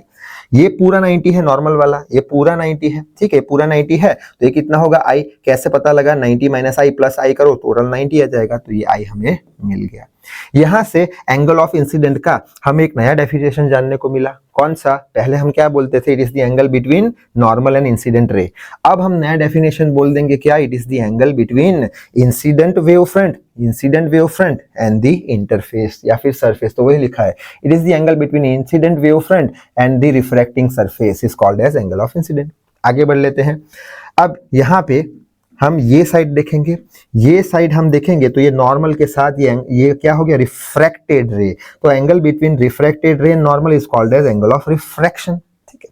अच्छा, अब ये पूरा 90 डिग्री है, ये पूरा 90 डिग्री है, तो ये कितना होगा? ये कितना होगा? 90 माइनस आर। ये पूरा 90 तो ये r माइनस कर दो 90 में से, तो 90 माइनस आर हो जाएगा। ये तो हमारा 90 है ही है, क्यों? वेव फ्रंट जो है रे के परपेंडिकुलर होगा, यानी हमारे पास ये एंगल है, ये एंगल है, हमें ये एंगल ढूंढना है। तो कैसे ढूंढेंगे? जो हमारा ट्राइंगल है उसके तीनों साइड का, तीनों एंगल का सम कितना? 180। कैसे? 90 माइनस आर प्लस 90, ये ढूंढना है, प्लस क्वेश्चन मार्क, तीनों किसके बराबर हो गए? 180 के बराबर। तो 90 प्लस 90 180, ये 180 से 180 कैंसिल, तो क्वेश्चन मार्क का आंसर कितना आ जाएगा? आर आ जाएगा, यानी ये क्या हो गया? हमारा आर हो गया। यहाँ से नई डेफिनेशन जानने को मिली एंगल ऑफ रिफ्रैक्शन की। कौन सी? It is the angle between, ये कौन सा वेव फ्रंट है? Refracted wave front and the interface, तो वही लिखा है एंगल ऑफ रिफ्रैक्शन का। It is the angle between the refracted wave front and refracting surface. ठीक है, बस अब कुछ बचा नहीं है। प्रूफ में ये दो ट्राइंगल हम ले लेंगे, ए बी डी और ए सी डी, दो ट्राइंगल ले लेंगे, कॉन्ग्रुएंसी के हिसाब से कुछ देख लेंगे अगर होता है तो। यहाँ पे लिया है ए बी डी, जहाँ पे V1T है तो यहाँ पे भी ये V1T है। ठीक है, V1T ये 90 डिग्री, ये हमारा B ये 90 डिग्री है, बट ऑब्वियस परपेंडिकुलर है वेव फ्रंट के। ये एंगल I है, ये रहा एंगल I है। उसी तरीके से नीचे एक ट्राइंगल और है, ये नीचे वाला ट्राइंगल, इसके अंदर ये एंगल R है तो ये रहा एंगल R, ये एंगल 90 तो ये भी एंगल 90। ठीक है, ये डिस्टेंस कितना है, ये डिस्टेंस यहाँ पे लिखा है V2 इंटू टी, तो V2 इंटू टी हमने कर दिया। बस अब इसमें से अगर हम साइन थीटा की वैल्यू निकाले, यानी साइन I की वैल्यू निकाले, साइन I क्या होगा, साइन I होगा हमारा परपेंडिकुलर बाय हाइपोटेनियस। परपेंडिकुलर कितना है V1 इंटू टी, हाइपोटेनियस कितना है AD, तो ये इक्वेशन साइन I का मिल गया। ऐसे ही यहाँ पे हम साइन R का इक्वेशन बनाएंगे। साइन R क्या होगा, परपेंडिकुलर अपॉन हाइपोटेनियस, तो V2T डिवाइड बाय हाइपोटेनियस, ये रहा हमारा AD, तो ये इक्वेशन साइन R का मिल गया। हमें sine I by sine R prove करना है तो ये डिवाइडेड बाय ये कर देंगे, यानी ये इक्वेशन 1 हो गया, ये इक्वेशन 2 हो गया। क्या करेंगे, 1 डिवाइडेड बाय क्या कर देंगे, 2 कर देंगे, यानी sine of I divide by sine of R is equal to V1T divide by AD multiply with AD divide by V2T। यहाँ से AD कैंसिल हो जाएगा तो आंसर हमारा क्या आ जाएगा, T से T भी कैंसिल, तो आंसर आ जाएगा V1 बाय V2। अब हमें पता है कि V1 का स्पीड तो कांस्टेंट होगा, क्यों, मीडियम चेंज नहीं है, एयर में लाइट का स्पीड चेंज होगा नहीं, और V2 का भी स्पीड कांस्टेंट होगा, क्यों, वाटर या ग्लास के अंदर मीडियम चेंज नहीं हो रहा है तो स्पीड तो कांस्टेंट होगा, यानी V1 बाई V2 क्या हो गया, V1 बाई V2 हो गया कांस्टेंट। तो हमने प्रूव कर दिया sine of I divide by sine of R is equal to constant. ठीक है, तो आई होप ये बात भी अच्छे से समझ में आ गई होगी। अब हम चलते हैं इंटरफेरेंस की ओर, जो इंपॉर्टेंट फिनोमिना है इस चैप्टर का। इंटरफेरेंस समझने के लिए सबसे पहले तो हम उसका जो सुपरपोजिशन थ्योरम है वो अच्छे से समझेंगे। ठीक है, सबसे पहले मान के चलते हैं कि दो वेव है, एक वेव यहाँ से आ रहा है, एक वेव यहाँ से आ रहा है, और दोनों वेव एक पॉइंट पे ओवरलैप कर रहे हैं, या फिर दोनों वेव एक पॉइंट पे इंटरफेस कर रहे हैं या सुपर इम्पोज कर रहे हैं, सब एक ही चीज है। दो वेव ऐसे ऐसे करके आए और एक पॉइंट पे सुपर इम्पोज किया, ओवरलैप किया, टकराए दोनों एक पॉइंट पे। ठीक है, जैसे कि एक रस्सी है, रस्सी पे हमने कुछ एम्पलीट्यूड 5 एम्पलीट्यूड का वेव बनाया, सामने वाले ने वही रस्सी पे ऐसे दोनों सामने सामने रस्सी पकड़ के खड़े हैं, 5 का बनाया, उसने सिर्फ और सिर्फ 2 का बनाया। वो वेव यहां से निकला, दूसरा वेव यहां से निकला, पॉइंट P पे पहुंचा, तो पॉइंट P पे जो पार्टिकल होगा वो कंफ्यूज हो जाएगा, वो सोचेगा कि मैं 5 का एम्पलीट्यूड लेके ऊपर जाऊं या फिर 2 का एम्पलीट्यूड लेके नीचे जाऊं। यहाँ पे इंटरफेरेंस हो गया है। ठीक है, यहाँ पे सुपर इम्पोज हो गए दोनों वेव, पार्टिकल भी सोचेगा कि ऊपर 5 जाऊं या नीचे 2 जाऊं। तो उसके लिए हम सुपरपोजिशन थ्योरम का यूज करेंगे। सुपरपोजिशन थ्योरम हमें ये बोलता है कि ये पार्टिकल का जो नेट डिस्प्लेसमेंट होगा ऊपर या नीचे वाला, वो किसके बराबर होगा, y1 प्लस y2 के बराबर। ये हो गया हमारा y1, ये हो गया हमारा y2। ठीक है, वेक्टोरियली ऐड करना है हमें। y net is equal to y1 ऊपर है तो प्लस साइन 5 प्लस y2 नीचे है, डायरेक्शन चेंज हुआ तो -2, यानी y नेट कितना आ गया, 3 सेंटीमीटर। यानी पॉइंट P पे जो पार्टिकल होगा वो 3 सेंटीमीटर का एम्पलीट्यूड लेके चलेगा, और ये 3 सेंटीमीटर प्लस में है, यानी 3 सेंटीमीटर का एम्पलीट्यूड ऊपर होगा। सो आई होप ये बात समझ में आ गई होगी। दोनों वेव जब एक पॉइंट पे मीट करते हैं, ठीक है, तब कुछ इंटरफेरेंस फिनोमिना होती है, तब उसका डिस्प्लेसमेंट हम y1 प्लस y2 से ढूंढ पाएंगे, वेक्टोरियली ऐड कर देंगे। आगे बढ़ लेते हैं, ये बेसिक था, ठीक है, इंटरफेरेंस का। और अच्छे से समझते हैं ये इंटरफेरेंस क्या है। तो इंटरफेरेंस को समझने के लिए सुपरपोजिशन के बाद हमें समझना पड़ेगा फेज डिफरेंस, जिसको हम फाई से रिप्रेजेंट करते हैं। फेज डिफरेंस क्या है? अब फेज डिफरेंस समझने के लिए हमने दो सोर्स ऑफ लाइट कंसीडर करे हैं, S1 और S2। दोनों सोर्स ऑफ लाइट की फ्रीक्वेंसी जो है वो हमने सेम ली है। अगर हम डिफरेंट लेंगे तो इंटरफेरेंस की फिनोमिना हम पढ़ नहीं पाएंगे, इंटरफेरेंस हमें देखने को ही नहीं मिलेगा। क्यों? समझ लेंगे सारी चीजें। तो S1 और S2 दोनों सोर्स की फ्रीक्वेंसी या एंगुलर फ्रीक्वेंसी कैसी है? सेम है, यानी कि ω1 इसका और ω2 इसका दोनों ओमेगा के बराबर है, और कैसे हैं? सेम है। ठीक है, दोनों कैसे हैं? सेम है। ठीक है, दोनों सेम है। और जब दो सोर्स की एंगुलर फ्रीक्वेंसी सेम हो या फिर फ्रीक्वेंसी सेम हो तो ऐसे सोर्स को हम बोलते हैं कोहेरेंट सोर्सेस। कौन से सोर्सेस? Coherent sources. इंटरफेरेंस की फिनोमिना अगर हमें देखनी है तो कोहेरेंट सोर्स ही लेना पड़ेगा, ठीक है, बाद में समझ लेंगे क्यों। अच्छा, तो यहाँ पे S1 जो सोर्स है उसमें से कुछ वेव निकला, पॉइंट P तक पहुंचा x1 डिस्टेंस ट्रैवल करके। ये जो S2 सोर्स है उसमें से एक वेव निकला, x2 जितना डिस्टेंस ट्रैवल करके पॉइंट P पे मीट किया, यानी दोनों वेव पॉइंट P पे मीट कर रहे हैं, ठीक है। जब भी मीट होंगे तब इंटरफेरेंस होगा, ठीक है। अच्छा, पॉइंट P पे मीट किया, मान के चलते हैं ये जो S1 सोर्स है उसका इक्वेशन है A1 sin omega t plus kx, ठीक है। और यहाँ पे जो सोर्स है उसका इक्वेशन है A2 sin, एम्पलीट्यूड अलग अलग लिए हैं, ओमेगा t प्लस kx, ठीक है। अब जब यहां से यहां तक पहुंचेगा, x1 डिस्टेंस ट्रैवल करेगा, तब y1 क्या हो जाएगा, A1 sin omega t plus kx 1 हो जाएगा। और यहां से ये यहां तक आएगा तो ये सेम इक्वेशन लेकिन क्या आ जाएगा, kx 2 आ जाएगा, ठीक है। इतनी बात समझ में आ गई। यानी यहाँ पे ये जो पार्टिकल है वो क्या करेगा, अब कॉम्बिनेशन ऑफ एसएचएम करेगा, क्योंकि यहाँ पे सोचेगा कि ये जो डिस्प्लेसमेंट है उससे वाइब्रेट करूं या यहाँ से जो वेव आ रहा है उससे वाइब्रेट करूं, कितना करूं। तो सुपरपोजिशन थ्योरम हम यूज कर लेंगे, y net is equal to y1 plus y2, y1 का ये रहा इक्वेशन प्लस करके y2 का ये रहा इक्वेशन, ये एसएचएम है ये भी एसएचएम है, यानी पॉइंट P क्या करेगा, कॉम्बिनेशन ऑफ एसएचएम करना शुरू कर देगा। यहाँ पे कुछ इंटरफेस हो जाएगा, जब दो री मीट करेगी तो इंटरफेस होगा, ठीक है। हमें तो पढ़ना है फेज डिफरेंस के बारे में। तो फेज ये जो है उसका फेज ये हो जाएगा, इसका फेज ये हो जाएगा। यहाँ पे पाथ जो है ये x1 कैसा होगा, कम होगा किससे, x2 से। तो यहाँ पे वही लिखा है x1 is greater than x2। इतनी बात भी समझ में आ गई। फेज डिफरेंस यानी क्या, ये इसका फेज माइनस इसका फेज, इसका फेज माइनस इसका फेज नहीं कर सकते, क्यों, इसका फेज छोटा होगा। क्यों छोटा होगा, क्योंकि x1 छोटा है। इसका फेज बड़ा होगा क्योंकि x2 बड़ा है, ठीक है। तो यहाँ पे वही किया है, phi 2 is equal to omega T plus kx2, ये टर्म लिख लिया, माइनस ये वाला term omega T minus kx1, ठीक है। इतनी तक बात समझ में आ गई। बस ये माइनस साइन अंदर डाल दिया तो ये माइनस ओमेगा टी और ये माइनस x1 हो गया। यहाँ पे minus omega T plus omega T cancel हो गया, ठीक है। तो बचा क्या, kx2 माइनस x1, के कॉमन निकाल दिया, x2 माइनस x1 को क्या बोल दिया हमने, डेल्टा x बोल दिया। और k का हमें वैल्यू पता है 2 पाई बाय लैम्बडा होता है, तो 2 पाई बाय लैम्बडा ले लिया।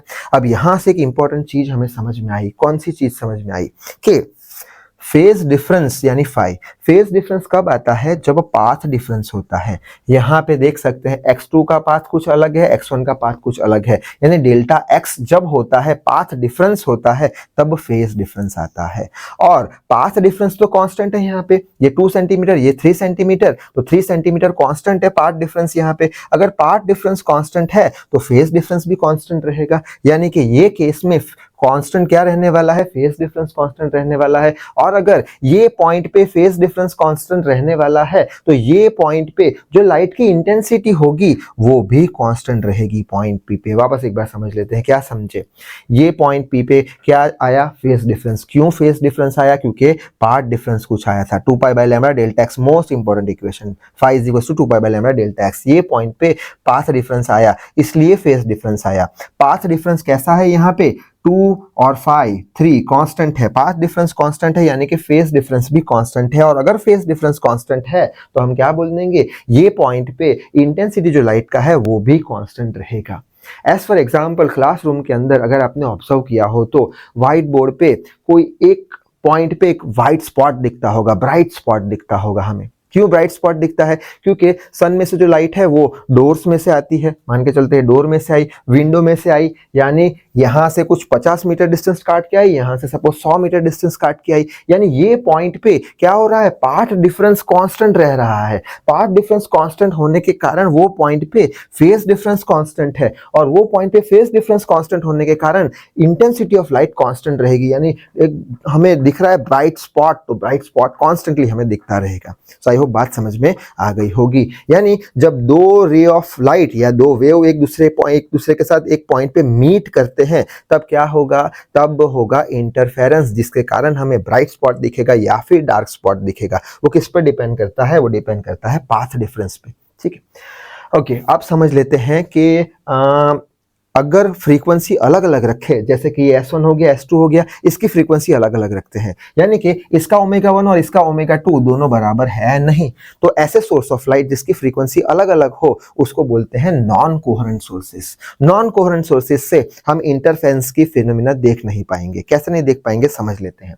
मान के चलते हैं ये पॉइंट P है, यहां से कुछ वेव आई, इसका इक्वेशन हमने ले लिया A1 sin ओमेगा 1 ले लिया, ठीक है, क्योंकि इसकी एंगुलर फ्रीक्वेंसी ओमेगा है, इसकी एंगुलर फ्रीक्वेंसी ओमेगा 2 है।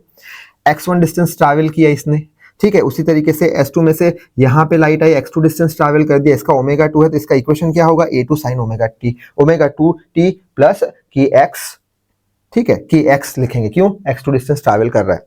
अच्छा, अब ये लाइट यहां से यहां तक आई, यानी x की जगह क्या लिख लेंगे हम, x2 लिख लेंगे, तो वही लिखा, x की जगह x2 लिख लिया। ओमेगा 2 ये क्या हो गया, इसका फेस, ये फेस बड़ा होगा, क्यों बड़ा होगा, क्योंकि पाथ बड़ा है इसका, और इसका क्या हो जाएगा, ओमेगा 1t प्लस की x1, इसका फेस छोटा होगा, क्यों, पाथ छोटा कवर किया है।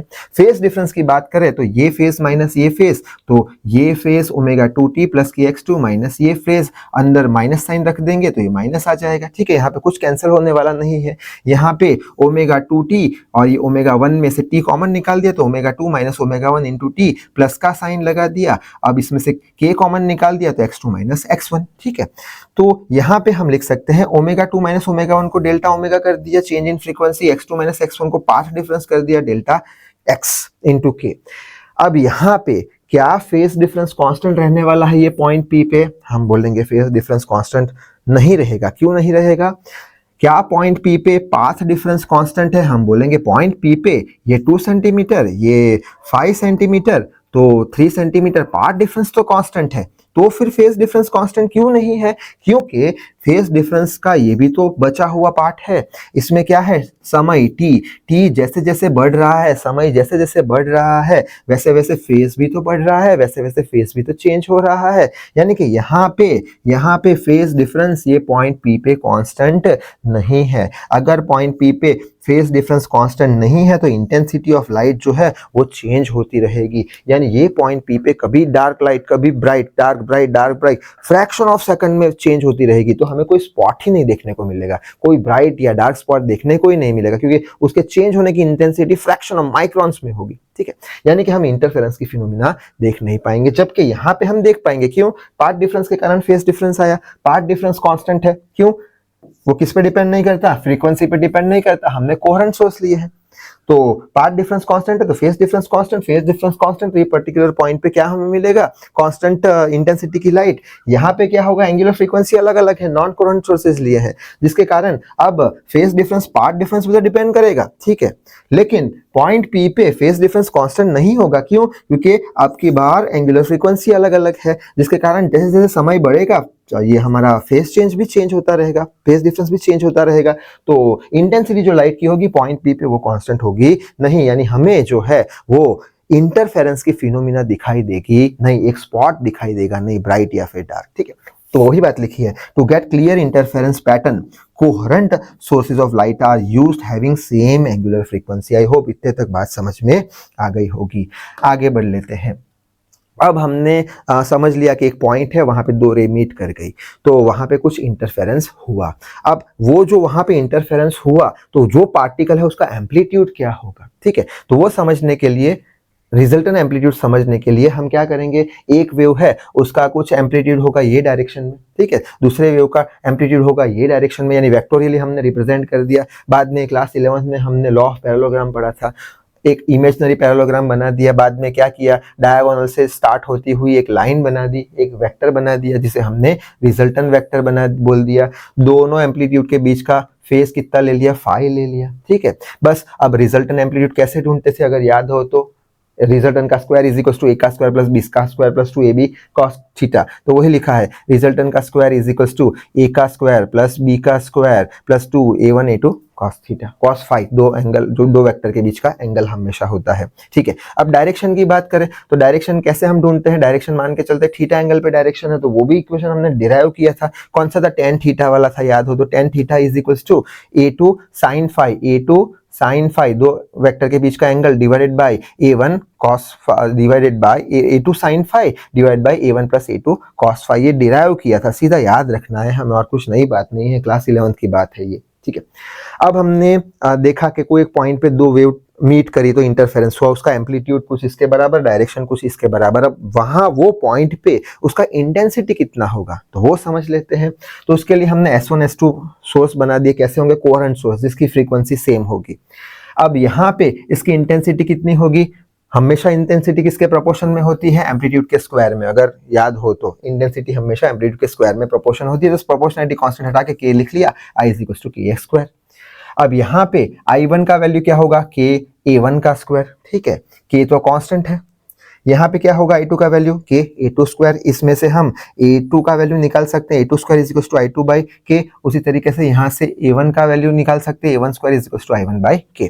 दोनों रे यहाँ पे मीट करी, वेव यहाँ पे मीट करी, तो रिजल्टेंट कितना होगा, I is equal to k square, IR is equal to k AR का स्क्वायर। यहाँ से हम AR का स्क्वायर की वैल्यू निकाल सकते हैं, IR बाई k। बस अब ये जो एम्पलीट्यूड की वैल्यूज जो आई है उसको हम सिंपली ये इक्वेशन में रख देंगे, ठीक है। ए आर का square is equal to A1 square plus A वाले में, तो वही इक्वेशन यहाँ पे लिख के रखा है। ए आर का स्क्वायर क्या है, IR बाई के लिख लिया, A1 का वैल्यू A2 का वैल्यू डाल दिया, ये रहा A1 का वैल्यू, ये रहा A2 का वैल्यू डाल दिया, 2 टाइम्स A1। अब A1 क्या होगा, अंडर स्क्वायर रूट में I1 बाई के, तो अंडर स्क्वायर रूट में I1 बाई के। A2 क्या होगा, A2 अंडर स्क्वायर रूट में I2 बाई के cos phi as it is लिख लिया।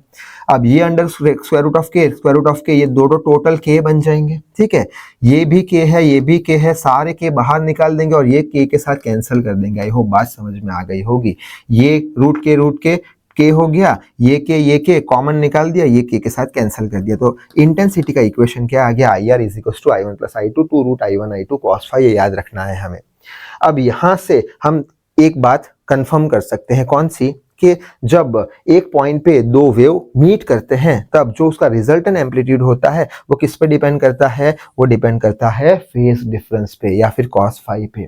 और वो पॉइंट पे जहां पे दो रे मीट करते हैं, इंटरफेरेंस होता है, वो पॉइंट पे इंटेंसिटी जो है वो पॉइंट की वो किस पे डिपेंड करती है, वो भी फेज डिफरेंस पे डिपेंड करती है, या फिर बोल लो cos phi पे डिपेंड करती है। सो आई होप इतनी बात समझ में आ गई होगी। यही बात नोट में डाल के रखी है कि resultant amplitude and resultant intensity are depending on phi and phi depends on path difference which is constant for a particular point, ठीक है। यानी कि रिजल्टेंट एम्पलीट्यूड वो पॉइंट का और रिजल्टेंट इंटेंसिटी वो पॉइंट पे जहां पे दो रे मीट कर रही है, जहां पे इंटरफेरेंस हो रहा है, उसका जो रिजल्टेंट एम्पलीट्यूड और इंटेंसिटी है वो फेज डिफरेंस पे डिपेंड करती है, और फेज डिफरेंस पाथ डिफरेंस पे डिपेंड करता है, और पाथ डिफरेंस तो कांस्टेंट है, ठीक है। तो इतनी बात भी समझ में आ गई होगी।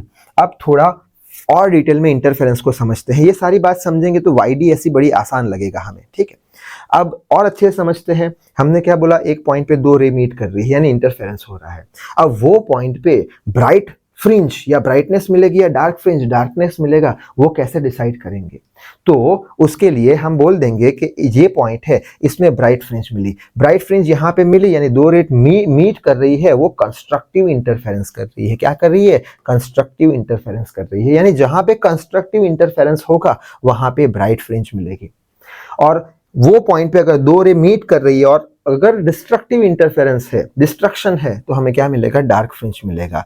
यानी जहां पे डिस्ट्रक्टिव इंटरफेरेंस होगा वहां पे डार्क फ्रिंज, जहां पे कंस्ट्रक्टिव इंटरफेरेंस होगा वहां पे ब्राइट फ्रिंज मिलेगी। आई होप इतनी बात समझ में आ गई होगी। अच्छा, अब जहां पे कंस्ट्रक्टिव इंटरफेरेंस होगा वहां पे एम्पलीट्यूड जो होगा वो पॉइंट पे या फिर रिजल्टेंट एम्पलीट्यूड या रिजल्टेंट इंटेंसिटी होगी वो मैक्सिमम हो जाएगी, तभी तो ब्राइट फ्रिंज मिलेगी। तो वही लिखा है, IR and AR must be maximum, तभी जाके क्या मिलेगा हमें, तभी जाके ब्राइट फ्रिंज मिलेगी।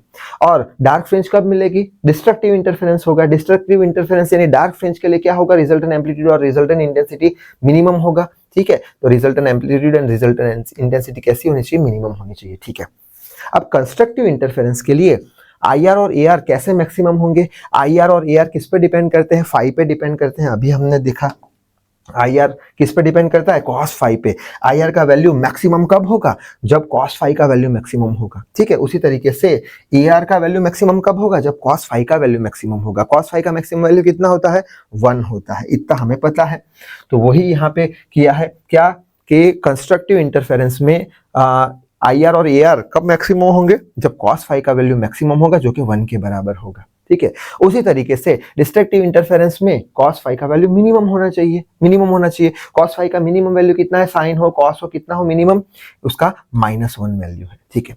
अब यहां से फाई का वैल्यू ढूंढे तो cos फाई 1 कब होगा, cos फाई 1 कब होगा, तो ये हो गया हमारा, मान के चलते हैं 0, तो यहाँ पे 1 हो सकता है, ठीक है। ये हो गया π/2, ये हो गया हमारा पाई, ये हो गया हमारा 2 पाई, ठीक है। ये हो गया हमारा 3 पाई, ठीक है।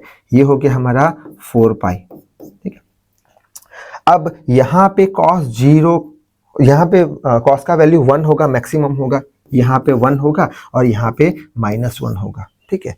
तो cos का वैल्यू 1 कब होगा, 0 पे होगा, 2 पाई पे होगा, 4 पाई पे होगा, 6 पाई पे होगा, 0 पे होगा, 2 पाई पे होगा, 4 पाई पे होगा, 6 पाई पे होगा, अप टू सो ऑन। यानी कि हम बोल देंगे 2n पाई पे cos का वैल्यू मैक्सिमम होगा। यानी ये फेज डिफरेंस पे हमें क्या मिलेगा, हमें ब्राइट फ्रिंज मिलेगी, कंस्ट्रक्टिव इंटरफेरेंस मिलेगा। बात समझ में आ गई होगी, ठीक है। उसी तरीके से मिनिमम वैल्यू -1 है, cos की -1 वैल्यू कहाँ कहाँ हमें मिलेगी, cos की माइनस वैल्यू, तो ये हमारा हो गया -1 वैल्यू, पाई पे मिलेगा, 3 पाई पे मिलेगा, ठीक है। ऐसे ही 5 पाई पे मिलेगा, ऐसे ही 7 पाई पे मिलेगा, यहाँ पे -1 वैल्यू मिलेगा, पाई, 3 पाई, 5 पाई, 7 पाई एंड सो ऑन। यानी कि हम एक इक्वेशन बनाएंगे, phi is equal to 2n-1 into pi. कैसे 2n-1 इंटू पाई किया, अगर n की वैल्यू हम 1 रखे तो क्या होगा, 2 1 2, तो पाई आ जाएगा। n की वैल्यू 2 रखे तो 2 4, -1 3 पाई आ जाएगा। n की वैल्यू 3 रखे तो 2 3 6, -1 5 पाई आ जाएगा, ठीक है। तो ये दो इंपॉर्टेंट चीज याद रखनी होगी। कौन सा, कंस्ट्रक्टिव इंटरफेरेंस के लिए या फिर ब्राइट फ्रिंज बनने के लिए फेस डिफरेंस जो होगा, दो वेव जहां पे मीट करती है, वो दो वेव के बीच का जो फेस डिफरेंस होगा वो 2n पाई होगा, तो कंस्ट्रक्टिव इंटरफेरेंस होगा, तो वो पॉइंट पे ब्राइट फ्रिंज दिखेगी, ठीक है। उसी तरीके से अगर डिस्ट्रक्टिव इंटरफेरेंस देखना है तो वो पॉइंट पे डार्क फ्रिंज देखनी है, तो वो पॉइंट पे जो दो वेव जा रही है उसका जो फेस डिफरेंस होगा वो किसके बराबर होगा, 2n-1 इंटू पाई के बराबर होगा, ठीक है। अब फेस डिफरेंस की बात कर ली, अब हम बात करते हैं कि अगर वो पॉइंट पे ब्राइट फ्रिंज दिख रही है, कंस्ट्रक्टिव इंटरफेरेंस हो रहा है, तो दो वेव के बीच का पाथ डिफरेंस क्या होगा। तो पाथ डिफरेंस कैसे हम पता लगाएंगे, अभी हमने एक इक्वेशन देखा था, phi is equal to 2 pi by lambda into delta X. अगर याद हो तो phi is equal to 2 pi by lambda into delta X. अगर दिखाना चाहो कौन सी स्लाइड में लिखा था, तो ये रहा, डिराइव किया था, phi is equal to 2 pi by lambda into delta X, ठीक है। तो वही लेके आगे बढ़ लेंगे हम कि phi is equal to 2 pi by lambda into delta X. Phase difference चाहिए हमें कंस्ट्रक्टिव के लिए, ब्राइट के लिए, तो डेल्टा एक्स को हम सब्जेक्ट बना देंगे, तो आ जाएगा lambda 1 2 pi into phi. Phi का वैल्यू ये रहा 2n पाई रख दिया, पाई 2 कैंसिल, क्या आया आंसर, n लैम्डा, ठीक है। यानी कि जहां भी कंस्ट्रक्टिव इंटरफेरेंस हो रहा है, वहां पे जहां पे भी ब्राइट फ्रिंज मिल रही है, वहां पे पाथ डिफरेंस किसके बराबर होगा, हमारा n लैम्डा के बराबर होगा, ठीक है। और n का वैल्यू 0 1 2 3 रखेंगे, n का वैल्यू 0 रखा हमने, तो जो डेल्टा एक्स कितना आया, 0 आया, यानी डेल्टा एक्स 0 आया, यानी बराबर सेंटर में, एक वेव यहां से निकला, एक वेव यहां से निकला और सेंटर पे मीट किया, ठीक है। ये 5 सेंटीमीटर, ये 5 सेंटीमीटर, पाथ डिफरेंस कितना, 0 0, यानी यहाँ पे इंटरफेरेंस हुआ, कैसा मिलेगा, ब्राइट फ्रिंज मिलेगी, ठीक है, ब्राइट फ्रिंज मिलेगी 0 पे। ऐसे ही पार्ट n का वैल्यू 2 रखेंगे तो दूसरी ब्राइट फ्रिंज मिलेगी, ठीक है। कितने पे मिलेगी, 2 लैम्डा पे, 3 4 लैम्डा पे, 6 लैम्डा पे। बात समझ में आ गई होगी। उसी तरीके से यहाँ के पार्ट डिफरेंस की बात करें तो डेल्टा एक्स को सब्जेक्ट बना दिया, फाई का वैल्यू रख दिया 2n-1, यहाँ पे क्या होगा, पाई से पाई कैंसिल हो जाएगा, तो आंसर आएगा लैम्डा बाई 2 2n-1। अगर n का वैल्यू 1 2 3, अगर मेरे को डार्क फ्रिंज ढूंढनी है, फर्स्ट डार्क फ्रिंज ढूंढनी है, तो n की जगह 1 लिखूंगा, तो क्या हो जाएगा, 2 1 2 माइनस ये, तो लैम्डा बाई 2 आ जाएगा। लैम्डा बाई 2 पे क्या मिलेगा, हमें डार्क फ्रिंज मिलेगी। फिर n की जगह वैल्यू 2 रखो तो क्या हो जाएगा, 2 2 4 -1 3 लैम्डा बाई 2 पे दूसरी डार्क फ्रिंज मिलेगी। आई होप बात समझ में आ रही होगी। सारी YDSC की हम तैयारी कर रहे हैं, ठीक है। दूसरी इंपॉर्टेंट चीज, कंस्ट्रक्टिव इंटरफेरेंस जब होगा, ब्राइट फ्रिंज मिलेगा, तो क्या होगा, एम्पलीट्यूड ऐड हो जाएगा, यानी रिजल्टेंट एम्पलीट्यूड वो पॉइंट पे a1 + a2 आ जाएगा। जबकि डिस्ट्रक्टिव इंटरफेरेंस के लिए a1 - a2 आ जाएगा, डिस्ट्रक्ट कर रहे हैं, ठीक। उसी तरीके से रिजल्टेंट एम्पलीट्यूड कितना होगा, √i1 + √i2 का स्क्वायर, याद रख लेना। और ये कौन सा है हमारा डिस्ट्रक्टिव के लिए, i1 √i1 - √i2 का स्क्वायर। सो आई होप ये भी समझ में आ गया होगा अच्छे से। अब ये कंसेप्ट को हम एक न्यूमेरिकल से समझने की कोशिश करते हैं। यहाँ पे लिखा है कि इफ a1 a2 = a है, यानी दो जो हमारे वेव है, दोनों का एम्पलीट्यूड a के बराबर है और दोनों वेव जो पॉइंट पे मीट कर रहे हैं उसकी इंटेंसिटी भी बराबर है, i के बराबर है। तो जहां पे मीट कर रहे हैं वो पॉइंट का हमें रिजल्टेंट एम्पलीट्यूड ढूंढना है, मैक्सिमम और मिनिमम एम्पलीट्यूड ढूंढना है। ठीक है। उसी तरीके से वो पॉइंट का हमें रिजल्टेंट इंटेंसिटी ढूंढना है, मैक्सिमम और मिनिमम इंटेंसिटी ढूंढना है, सिंपल सा चीज है, ठीक है। तो कैसे स्टार्ट करेंगे, पहले हम रिजल्टेंट एम्पलीट्यूड ढूंढ लेते हैं। रिजल्टेंट एम्पलीट्यूड का फॉर्मूला ये हम पढ़ चुके हैं, AR का square is equal to A1 का स्क्वायर। अब A1 और A2 सेम है, A के बराबर है, तो A1 की जगह और A2 की जगह A रख देंगे, A1 की जगह A2 की जगह A रख देंगे, तो 2A स्क्वायर हो जाएगा, ये भी 2A स्क्वायर हो जाएगा, 2A स्क्वायर कॉमन निकाल देंगे, 1 प्लस कॉस थीटा हो जाएगा, cos फाई का इक्वेशन आता है 2 cos स्क्वायर 5/2। सिंपल मैथमेटिक्स में हम पढ़ चुके हैं क्लास 10th में। ये 2 से 2 कैंसिल नहीं हो सकता क्योंकि ये थीटा फंक्शन है, तो 2 + 4 4 स्क्वायर cos 5/2। तो रिजल्टेंट एम्पलीट्यूड स्क्वायर रूट हटाएंगे तो ये 2 हो जाएगा, यहाँ पे ये कैंसिल हो जाएगा 2, ये भी कैंसिल हो जाएगा 2, तो 2A cos 5/2, ठीक है। अच्छा, ये आंसर आ गया कि इसका रिजल्टेंट का। अब हम फाइंड करेंगे मैक्सिमम एम्पलीट्यूड। मैक्सिमम कब होगा, कंस्ट्रक्टिव इंटरफेरेंस होगा, और एम्पलीट्यूड किस पे डिपेंड करता है, cos फाई पे। ये मैक्सिमम कब होगा, जब cos फाई का वैल्यू कितना होगा, 1 होगा। तो वही लिखा है cos फाई का वैल्यू 1 होगा, ठीक है। cos फाई का वैल्यू 1 कब होता है, अभी देखा था। cos फाई का वैल्यू 1 कब होता है, अभी देखा था। 1 कब होता है, 0 पे होता है, ठीक है। तो यहाँ पे आगे बढ़ लेते हैं, 0 पे होता है, तो यहाँ पे लिख लिया 0 पे होता है, तो यानी फाई का वैल्यू 0 इसमें डाल दिया, तो 0/2 cos 0 कितना होता है 1, यानी cos 0 1, ठीक है। cos 0 यानी ये 0/2 यानी cos 0 और cos 0 1, तो एम्पलीट्यूड कितना आ गया हमारा 2A के बराबर, ठीक है। यानी कि यहाँ पे कितने एम्पलीट्यूड दिए थे, एक एम्पलीट्यूड A था, दूसरा A था, और मैक्सिमम वैल्यू ढूंढना था हमें, ठीक है। मैक्सिमम वैल्यू ढूंढना था, यहाँ पे मैक्सिमम वैल्यू ढूंढना था, ये मैक्सिमम वैल्यू ढूंढना था। मैक्सिमम वैल्यू किसके बराबर आ गया, 2A के बराबर, यानी A + A के बराबर। यानी मैक्सिमम कब होता है, जब कंस्ट्रक्टिव इंटरफेरेंस होता है, और कंस्ट्रक्टिव इंटरफेरेंस के लिए A1 + A2 होता है, देखा था हमने भी A1 + A2, और डिस्ट्रक्टिव के लिए A1 - A2, यानी मिनिमम कितना आएगा, A - A 0 आ जाएगा, ठीक है। और मिनिमम भी पूछा है, तो मिनिमम के लिए cos फाई का वैल्यू कितना होना चाहिए, -1। cos फाई का वैल्यू -1 कब आता है, पाई पे आता है, तो यहाँ पे लिख लेंगे कौन से इक्वेशन में, हमारे ये वाले इक्वेशन में, ठीक है। रिजल्टेंट में π/2 आ जाएगा, π/2 0 यानी 0 आ गया, यानी A - A आ गया, यानी A1 - A2, तो 0 आंसर आ गया, ठीक है। उसी तरीके से हमें क्या पूछा है, रिजल्टेंट इंटेंसिटी पूछा है, तो रिजल्टेंट इंटेंसिटी का इक्वेशन भी हम डिराइव कर चुके हैं, अगर याद हो तो कहाँ पे किया था, ये रहा, IR = I1 + I2, ठीक है। तो वही इक्वेशन यहाँ पे लिख दिया है। I1 I2 की जगह पे क्या लिख लेंगे, I लिख लेंगे, ये टोटल I हो जाएगा, तो 2I + 2I हो जाएगा, 2I + 2I cos फाई आ जाएगा, 2I कॉमन निकाल लिया, 1 + cos फाई, 1 + cos थीटा का इक्वेशन होता है 2 cos स्क्वायर 5/2, तो लिख लिया ये वाला, ये 2 से 2 कैंसिल नहीं, बाहर 4I, ये हो गया हमारा रिजल्टेंट इंटेंसिटी। अब मैक्सिमम इंटेंसिटी पूछा है, मैक्सिमम इंटेंसिटी कैसे हम ढूंढेंगे, जो रिजल्टेंट इंटेंसिटी हमारा है किस पे डिपेंड करता है, cos फाई पे। cos फाई या रिजल्टेंट कब मैक्सिमम होगा, जब cos फाई का वैल्यू 1 होगा, तो मैक्सिमम के लिए cos फाई का वैल्यू 1 कहाँ पे होता है, 0 पे होता है, तो बस ये इक्वेशन में 0 लगा दिया, 0/2 0, cos फाई कितना होता है 1, तो 4I आ गया। उसी तरीके से मिनिमम वैल्यू पूछा है, मिनिमम वैल्यू में क्या करेंगे, मिनिमम वैल्यू कितना होता है, -1 होता है, -1 कहाँ पे होता है, पाई पे होता है, तो ये जो इक्वेशन है उसमें हम रख देंगे पाई, तो ये फाई की जगह π/2 0, मिनिमम इंटेंसिटी 0 हो गया। सही हो, बात समझ में आ गई होगी। आगे बढ़ लेते हैं। अब ये सारी बात अगर अच्छे समझ में आ गई हो तो ये जो YDSC है वो एकदम सिंपल लगने लगेगा। यंग्स नाम के एक साइंटिस्ट थे, उन्होंने एक एक्सपेरिमेंट किया जिससे उन्होंने प्रैक्टिकली प्रूव कर दिया कि लाइट जो है वो वेव नेचर के होते हैं। उसके लिए उन्होंने कुछ सेटअप बनाया, पहले वो सेटअप देख लेते हैं। उन्होंने एक सोर्स ऑफ लाइट रखी, वो सोर्स ऑफ लाइट का नाम उन्होंने दे दिया मोनोक्रोमेटिक सोर्स ऑफ लाइट। लेनी है मोनो यानी एक कलर की, मोनोक्रोमेटिक, क्रोमेटिक यानी कलर, एक ही कलर की लाइट लेनी है। हम व्हाइट लाइट नहीं यूज कर सकते क्योंकि व्हाइट लाइट जो है 7 कलर से बनी होती है, और व्हाइट लाइट का अगर यूज करेंगे तो हमें डिफ्रैक्शन का जो पैटर्न होता है वो देख नहीं पाएंगे, ठीक है। क्यों नहीं देख पाएंगे, लास्ट में समझेंगे। अभी फिलहाल के लिए क्या बोलेंगे, मोनोक्रोमेटिक सोर्स ऑफ लाइट का यूज करना है, यानी कि सिंगल कलर की लाइट का यूज करना है। जैसे कि रेड बल्ब होता है तो रेड लाइट ही निकालेगा, फिर येलो बल्ब होता है तो येलो लाइट ही निकालेगा, तो ऐसी सोर्स ऑफ लाइट हमने यहाँ पे रख दी है। उसके सामने हमने कॉन्वेक्स लेंस रख दिया है। कॉन्वेक्स लेंस क्या करेगा, लाइट को एक डायरेक्शन में आगे बढ़ने देगा, ठीक है। उसके सामने हमने कार्डबोर्ड रख दिया है जिसमें हमने स्लिट बना दी है, 2 स्लिट यानी से छेद, रेक्टेंगुलर छेद बना दी है, पतले से रेक्टेंगुलर छेद। और वो जो स्लिट का डायमेंशन है, छेद का जो डायमेंशन है वो करीब करीब 1 mm के बराबर है, बहुत ही पतले से छेद बनाए हैं। उसके सामने हमने रख दिया है एक स्क्रीन, ठीक है, जिसके ऊपर हम इंटरफेरेंस की फिनोमेना देखेंगे, ब्राइट फ्रिंज, डार्क फ्रिंज, ये वगैरह वगैरह। अच्छा, अब अगर लाइट जो है स्ट्रेट लाइन में ट्रैवल करता, सुनना ध्यान से, लाइट जो है स्ट्रेट लाइन में ट्रैवल करता तो ये दोनों स्लिट में से निकल जाता, यहाँ पे और यहाँ पे आ जाता, ठीक है, यहाँ पे और यहाँ पे लाइट आ जाता। यानी कि यहाँ पे हमें ब्राइट कुछ दिखती फ्रिंज, लेकिन एक्चुअल में ऐसा हुआ नहीं। ये स्लिट के सामने हमें डार्क फ्रिंज दिखी, और ये जो हमारा पोर्शन है ओपेक पोर्शन, ओपेक यानी यहाँ से लाइट नहीं निकल पाएगी, लेकिन फिर भी ये जो ओपेक पोर्शन है उसके सामने का जो हमारा जो पोर्शन है स्क्रीन पे, वहां पे हमें एक ब्राइट फ्रिंज देखने को मिली। ठीक है, उसी तरीके से ये भी हमारा ओपेक पोर्शन है, ये ओपेक पोर्शन है, उसमें से भी लाइट पास नहीं हो पाती है। ठीक है, लेकिन ये जो ओपेक पोर्शन है वहां से लाइट पास हो गई, और यहाँ पे भी हमें क्या मिला, ब्राइट फ्रिंज मिली।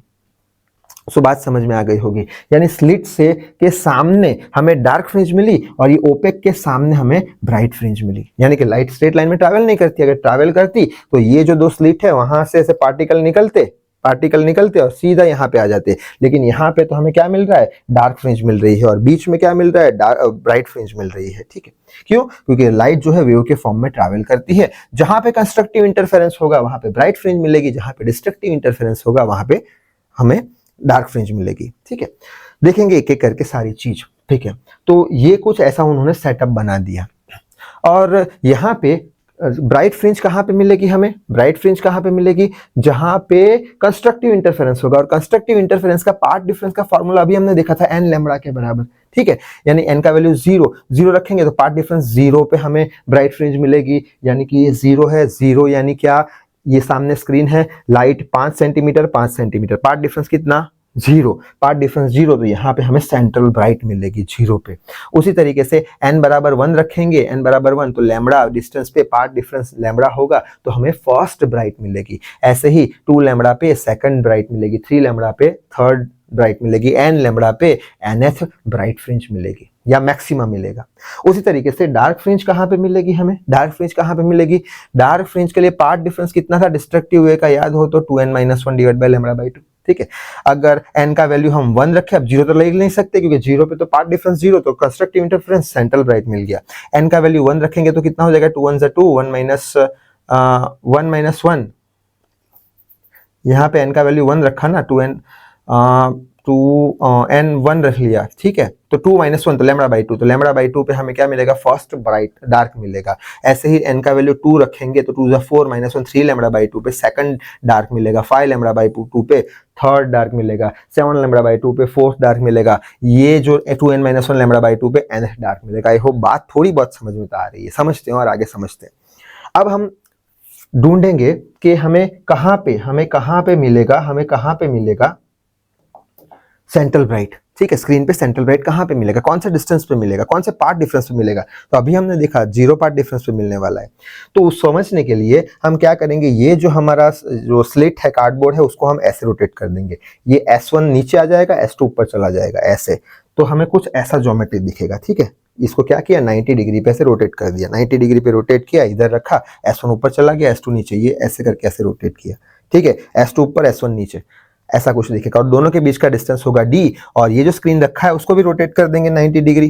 तो यहाँ पे जो डिस्टेंस होगा स्क्रीन और ये जो स्लिट के कार्डबोर्ड के बीच का, उसको कैपिटल D बोल देंगे। और एक बात याद रखेंगे कि ये जो d डिस्टेंस है बहुत ही ज्यादा छोटा है, ये d डिस्टेंस है, वही लिखा है d डिस्टेंस बड़ा है, ये d डिस्टेंस बड़ा है ये स्मॉल d से। अगर ये मीटर में होगा तो ये mm में होगा, अगर ये मीटर में होगा तो ये mm में होगा। ठीक है, अच्छा, अब बात करते हैं सेंट्रल ब्राइट की। तो लाइट में से क्या निकलते हैं, वेवलेट निकलते हैं, वेव फ्रंट निकलते हैं। लाइट का प्रोपेगेशन परपेंडिकुलर होगा, यानी ऐसे परपेंडिकुलर होगा। ठीक है, यहाँ से लाइट 5 सेंटीमीटर निकली, यहाँ तक पहुंची, यहाँ से 5 सेंटीमीटर कवर किया, यहाँ तक पहुंची, यानी S1p और S2p दोनों बराबर है, S1p S2p बराबर है, यानी S1p माइनस S2p कितना हो जाएगा, जीरो हो जाएगा, यानी पाथ डिफरेंस कितना होगा, जीरो होगा, यानी यहाँ पे पाथ डिफरेंस जीरो होगा, जिसके कारण हमें क्या मिलेगा, जीरो होगा, जिसके कारण हमें क्या मिलेगा, हमें मिलेगा ब्राइट फ्रिंज, और वो ब्राइट फ्रिंज को हम सेंट्रल ब्राइट फ्रिंज बोल देंगे या सेंट्रल मैक्सिमा बोल देंगे। आई होप इतनी बात समझ में आ गई होगी।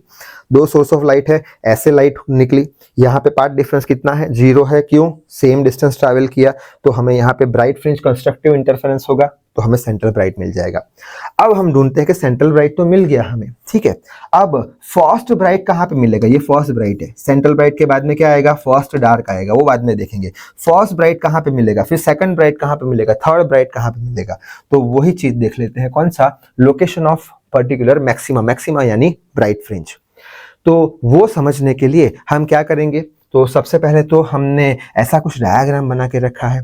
पहले क्या था, लाइट ऐसे मीट करती थी, पाथ डिफरेंस जीरो था, सेंट्रल ब्राइट हमने बोल दिया था, ठीक है, पाथ डिफरेंस था, सेंट्रल ब्राइट बोल दिया। अच्छा, अब हम क्या करेंगे, इसमें से तो वेव फ्रंट निकलते हैं, उसके परपेंडिकुलर ऐसे भी तो जा सकती है, ऐसे भी तो जा सकती है, ऐसे भी जा सकती है, ऐसे भी जा सकती है, ठीक है, जरूरी नहीं कि ऐसे भी जाएगी, ऐसे भी जाएगी, ऐसे भी जाएगी, ऐसे भी जाएगी, ऐसे भी जाएगी, क्योंकि वेव है, वेव के फॉर्म में, वेव फ्रंट के फॉर्म में वो ट्रैवल करता है और लाइट जो है वेव फ्रंट के परपेंडिकुलर होता है। एज फॉर एग्जांपल ये वेव फ्रंट है, ये पॉइंट सोर्स ऑफ लाइट है, तो लाइट ऐसे भी तो जाएगी परपेंडिकुलर, ऐसे भी तो जाएगी परपेंडिकुलर, समझ में आ रहा है, यानी कोई भी डायरेक्शन में जा सकती है, परपेंडिकुलर होना चाहिए। तो यहाँ से एक लाइट ऐसे गई, दूसरी लाइट ऐसे गई, पी पॉइंट पे इंटरफेस कर गई। ऐसे तो बहुत सारे पॉइंट हो गए इंटरफेरेंस के, पूरे स्क्रीन पे इंटरफेरेंस चल रहा होगा, ठीक है, दो वेव के, दो लाइट रे के बीच का, एक लाइट यहाँ, एक लाइट यहाँ चलेगी, ठीक है। अब यहाँ पे हम क्या करेंगे, यहाँ पे ये लाइट जो है वो इतना एक्स्ट्रा डिस्टेंस चली है, यानी पाथ डिफरेंस होगा, अब जीरो नहीं होगा, इतना एक्स्ट्रा डिस्टेंस हम कैसे ढूंढेंगे, तो ये पॉइंट से हम एक परपेंडिकुलर लाइन खींच देंगे, S1M परपेंडिकुलर लाइन खींच देंगे, तो ये जो हमारा S2M होगा वो क्या हो जाएगा, पाथ डिफरेंस डेल्टा एक्स हो जाएगा। बात समझ में आ गई होगी। अच्छा, अगर ये एंगल थीटा माना है तो ये भी एंगल थीटा होगा। क्यों थीटा होगा, क्योंकि ये स्लिट S1 और S2 के बीच का डिस्टेंस कितना होता है, बहुत ही ज्यादा कम होता है, तो ये एंगल जो होगा करीब करीब वही एंगल ये होगा, और ये एंगल बहुत ही छोटा होगा, यानी कि थीटा कैसा होगा, बहुत छोटा। अगर थीटा छोटा है तो उसकी जगह हम थीटा को tan थीटा भी लिख सकते हैं। इतनी बात समझ में आ गई होगी, मैथ्स का रूल अप्लाई किया है और कुछ नहीं, ठीक है। आगे बढ़ लेते हैं। अब ये जो ट्राइंगल है S1 S2M, इसको यहाँ पे बड़ा मैंने बना दिया है और कुछ किया नहीं है। ये क्या हो गया हमारा, डेल्टा एक्स पाथ डिफरेंस बना दिया, ये डी डिस्टेंस बना दिया, ठीक है। अच्छा, ये एंगल अगर 90 है, ये वाला एंगल अगर 90 है, सॉरी ये वाला एंगल थीटा है, ये वाला एंगल थीटा है, ये पूरा 90 है, तो ये कितना हो जाएगा, 90 माइनस थीटा, ये एंगल 90 माइनस थीटा होगा। शायद से बात समझ में आ गई होगी, 90 माइनस थीटा, ये 90 माइनस थीटा, ठीक है। ये 90 है, मालूम है ये 90 कैसे है, ये परपेंडिकुलर खींचा है पाथ डिफरेंस ढूंढने के लिए, तो हमें ये एंगल क्वेश्चन मार्क ढूंढना है। कैसे ढूंढेंगे, ट्राइंगल को तीन साइड का सम कितना, 180, तो ये 90 minus theta plus 90 question mark बराबर 180, 90 180 कैंसिल इससे, तो क्वेश्चन मार्क का आंसर आ जाएगा थीटा, यानी ये एंगल कितना हो गया, थीटा। यहां से हम साइन थीटा की वैल्यू निकाल, साइन थीटा क्या होगा, साइन थीटा होगा परपेंडिकुलर बाय हाइपोटेनियस, परपेंडिकुलर क्या है, डेल्टा एक्स बाई डी, तो पाथ डिफरेंस हमें मिल चुका है D sine theta. Most important equation, path difference हमेशा कितना होगा, डी साइन थीटा के बराबर, पाथ डिफरेंस हमेशा डी साइन थीटा के बराबर होगा, याद रखना, ठीक है। Delta X is equal to D sine theta. बस, अब कुछ बचा नहीं है, अब हमें लोकेशन ढूंढना है। फर्स्ट मैक्सिमा, फर्स्ट ब्राइट कहाँ मिलेगी, कहाँ से, मान के चलते हैं ये पॉइंट पे y डिस्टेंस ऊपर है, वहां पे फर्स्ट ब्राइट मिल रही है 1b, यानी फर्स्ट ब्राइट मिल रही है, फर्स्ट मैक्सिमा मिल रहा है, तो हम कैसे ढूंढेंगे उसको। फर्स्ट मैक्सिमा, फर्स्ट ब्राइट मिलने के लिए पाथ डिफरेंस कितना होना चाहिए, सेंट्रल ब्राइट के लिए कितना होना चाहिए, पाथ डिफरेंस 0 होना चाहिए, ठीक है। फर्स्ट ब्राइट के लिए कितना होना चाहिए पाथ डिफरेंस, फर्स्ट ब्राइट के लिए अभी हमने देखा जीरा, ब्राइट फ्रिंज के लिए एन लैम्बडा होना चाहिए पाथ डिफरेंस, तो सॉरी ब्राइट फ्रिंज के लिए एन लैम्बडा होना चाहिए। अगर 0 रखेंगे पाथ डिफरेंस, तो 0 पे हमें क्या मिलेगा, सेंट्रल ब्राइट मिलेगा। फर्स्ट ब्राइट कहां पे मिलेगा, n बराबर 1 रखेंगे तो लैम्बडा पे। सेकंड ब्राइट कहां मिलेगा, 2 लैम्बडा पे। थर्ड ब्राइट कहां मिलेगा, 3 लैम्बडा पे, ठीक है। अच्छा, फर्स्ट ब्राइट ढूंढना है हमको, फर्स्ट ब्राइट ढूंढना है, फर्स्ट ब्राइट ढूंढना है, तो हम क्या बोलेंगे, first maxima path difference lambda होना चाहिए, ठीक है। उसी तरीके से सेकंड ब्राइट ढूंढना है मैक्सिमा, तो 2 लैम्बडा होना चाहिए, 3 के लिए 3 लैम्बडा होना चाहिए, तो यहाँ पे डेल्टा एक्स बराबर लैम्बडा होना चाहिए। ये इक्वेशन में हम रख देंगे, ये मोस्ट इंपोर्टेंट इक्वेशन 1 बोल देंगे इसको शायद से, ठीक है। अगर कोई दूसरा इक्वेशन ना हो तो डेल्टा एक्स की जगह क्या लिख लेंगे, लैम्बडा, तो यहाँ पे आ गया डेल्टा एक्स की जगह lambda is equal to D sine theta, lambda is equal to D sine theta. First bright ढूंढने के लिए पाथ डिफरेंस लैम्बडा होना चाहिए, तो sine theta is equal to lambda by D, angle बहुत ही छोटा है तो साइन थीटा की जगह हमने कर दिया tan थीटा। बात समझ में आ गई, ठीक है। अच्छा, ये इक्वेशन तो आ गया है, अब ये इक्वेशन को 1 नहीं बोलेंगे, ठीक है, ये इक्वेशन को 1 नहीं बोलेंगे, इसको 1 बोल देंगे। ये इक्वेशन कौन सा है, हमारे पास एक ट्राइंगल है, कौन सा, LNP, ये रहा ट्राइंगल LPN, कौन सा, ये LNP। इसमें ये साइन थीटा का वैल्यू, सॉरी tan थीटा का वैल्यू क्या होगा, परपेंडिकुलर बाय बेस, L है बेस कितना है, D है, y बाई डी, ये इक्वेशन 1। दोनों को कंपेयर करा दो। क्यों कंपेयर कराओ, यहाँ पे भी टेन थीटा, यहाँ पे भी टेन थीटा, यानी दोनों का राइट हैंड साइड सेम। दोनों का राइट हैंड साइड कैसे सेम करेंगे, y by D is equal to lambda by D, y by D is equal to lambda by D compare करा दिया। यहाँ से हमें क्या चाहिए, डिस्टेंस चाहिए। y के सेंट्रल मैक्सिमा से हमेशा डिस्टेंस मेजर किए जाते हैं, सेंट्रल ब्राइट से। तो y कितना होगा, y होगा डी लैम्बडा बाई डी, यानी डी लैम्बडा बाई डी पे हमें फर्स्ट ब्राइट मिलेगी। उसी तरीके से सेकंड मैक्सिमा, सेकंड ब्राइट कहाँ मिलेगी, जब पार्ट डिफरेंस कितना होगा, 2 लैम्बडा। ठीक है, यहाँ पे देखा हमने पार्ट डिफरेंस कितना होगा, 2 लैम्बडा। ठीक है, तो 2 लैम्बडा पे हमें सेकंड ब्राइट मिलेगी। तो डेल्टा एक्स 2 लैम्बडा कर देंगे और इसके अंदर डेल्टा एक्स 2 लैम्बडा रख देंगे। 2 lambda is equal to D sine theta. यहाँ से साइन थीटा का value 2 lambda by D, theta छोटा है तो tan थीटा लिख लेंगे, साइन थीटा की जगह 2 लैम्बडा बाई डी। अब ये जो इक्वेशन है उसको इक्वेशन 1 के साथ कंपेयर करा देंगे, क्योंकि यहाँ भी tan थीटा है, यहाँ भी tan थीटा है, यानी y बाई डी बराबर 2d लैम्बडा आ जाएगा, 2 लैम्बडा बाई डी। यहाँ से हमें y डिस्टेंस पे, कौन से डिस्टेंस पे, और ऊपर सेकंड राइट मिल रही है तो वो हो जाएगा 2d lambda by D. So second पे हमें मिल जाएगी। फिर थर्ड कहाँ मिलेगी, d लैम्बडा बाई डी पे है, 2d लैम्बडा बाई डी पे। थर्ड कहाँ मिलेगी, 3d लैम्बडा बाई डी पे। फोर्थ ब्राइट कहाँ मिलेगी, 4d लैम्बडा बाई डी पे। ठीक है, nth ब्राइट कहाँ पे मिलेगी, तो nd लैम्बडा बाई डी पे मिलेगी। खत्म। ठीक है, तो ये वाला फॉर्मूला इंपॉर्टेंट है, ये कहाँ पे ब्राइट फ्रिंज मिलती है वो बताता है। फर्स्ट ब्राइट कहाँ पे मिलेगी, सेंट्रल ब्राइट कहाँ पे मिलेगी, 0 पे। ठीक है, तो n बराबर 0, तो 0 पे पार्ट डिफरेंस 0, यानी ये y, ये जो रेफरेंस लाइन है ये y बराबर 0 है। इसके रिस्पेक्ट में ऊपर और नीचे मेजर करते हैं हम। ठीक है, अच्छा, फर्स्ट ब्राइट कहाँ पे मिलेगी, n का वैल्यू 1 रखो, d लैम्बडा बाई डी आ गया, d lambda by D. Second bright के लिए 2 रखो, 2d lambda by D, 2d lambda by D आ गया। थर्ड ब्राइट 3 रखो, 3d लैम्बडा बाई डी। तो आई होप ये बात समझ में आ गई होगी, यानी ब्राइट कहाँ पे मिलती है वो तो हम समझ चुके हैं। अब हम देख लेते हैं कि डार्क फ्रिंजेस कहाँ पे मिलेगी। बीच में सेंट्रल ब्राइट, फिर उसके ऊपर फर्स्ट ब्राइट, बीच में फर्स्ट डार्क। शायद से बात समझ में आ रही है, इधर सेंट्रल ब्राइट, नीचे फर्स्ट ब्राइट, लेकिन बीच में फर्स्ट डार्क। ठीक है, बाद में फर्स्ट ब्राइट के बाद में सेकंड डार्क, सेकंड डार्क। अच्छा, तो लोकेशन ऑफ पर्टिकुलर मिनिमा। अब मिनिमा यानी कि डार्क फ्रिंजेस कहाँ मिलेगी, जब पार्ट डिफरेंस किसके बराबर हो, lambda by 2, 3 lambda by 2, 5 lambda by 2, 7 lambda by 2। Lambda by 2 अगर पार्ट डिफरेंस है तो फर्स्ट डार्क मिलेगा। 3 लैम्बडा बाई 2 हो पार्ट डिफरेंस, दो वेव जो पॉइंट पे इंटरफेरेंस कर रही है, मीट कर रही है, तो सेकंड डार्क मिलेगा। 5 लैम्बडा बाई 2 अगर फेस पार्ट डिफरेंस है तो हमें थर्ड डार्क मिलेगा, सो ऑन। ठीक है, उससे हमने क्या बोला था, याद हो तो 2n-1 कुछ ऐसा इक्वेशन था, लैम्बडा बाई 2 ऐसा कुछ था, याद हो तो n का वैल्यू 1 2 3 4 ये देखा था हमने। ठीक है, तो फर्स्ट मैक्सिमा मिनिमा की बात करते हैं। फर्स्ट डार्क कहाँ मिलेगा, सेंट्रल ब्राइट से, सेंट्रल ब्राइट से फर्स्ट डार्क कहाँ मिलेगा। और ये वाला इक्वेशन हमने देखा है, tan theta is equal to y by T और path difference delta x is equal to d sin theta. First maxima के लिए लैम्बडा बाई 2 पार्ट डिफरेंस, तो इसके अंदर लैम्बडा बाई 2 लिख लेंगे, तो लैम्बडा बाई 2 लिख लिया, sin थीटा को सब्जेक्ट बनाया, थीटा स्मॉल है तो साइन थीटा की जगह tan थीटा लिख लिया। ये इक्वेशन को हमने 1 से कंपेयर करा दिया, tan थीटा है, यहाँ पे भी tan थीटा है, तो y by D is equal to lambda by 2d, हमें y चाहिए, y is equal to d lambda by 2d। ये हो गया फर्स्ट डार्क का लोकेशन।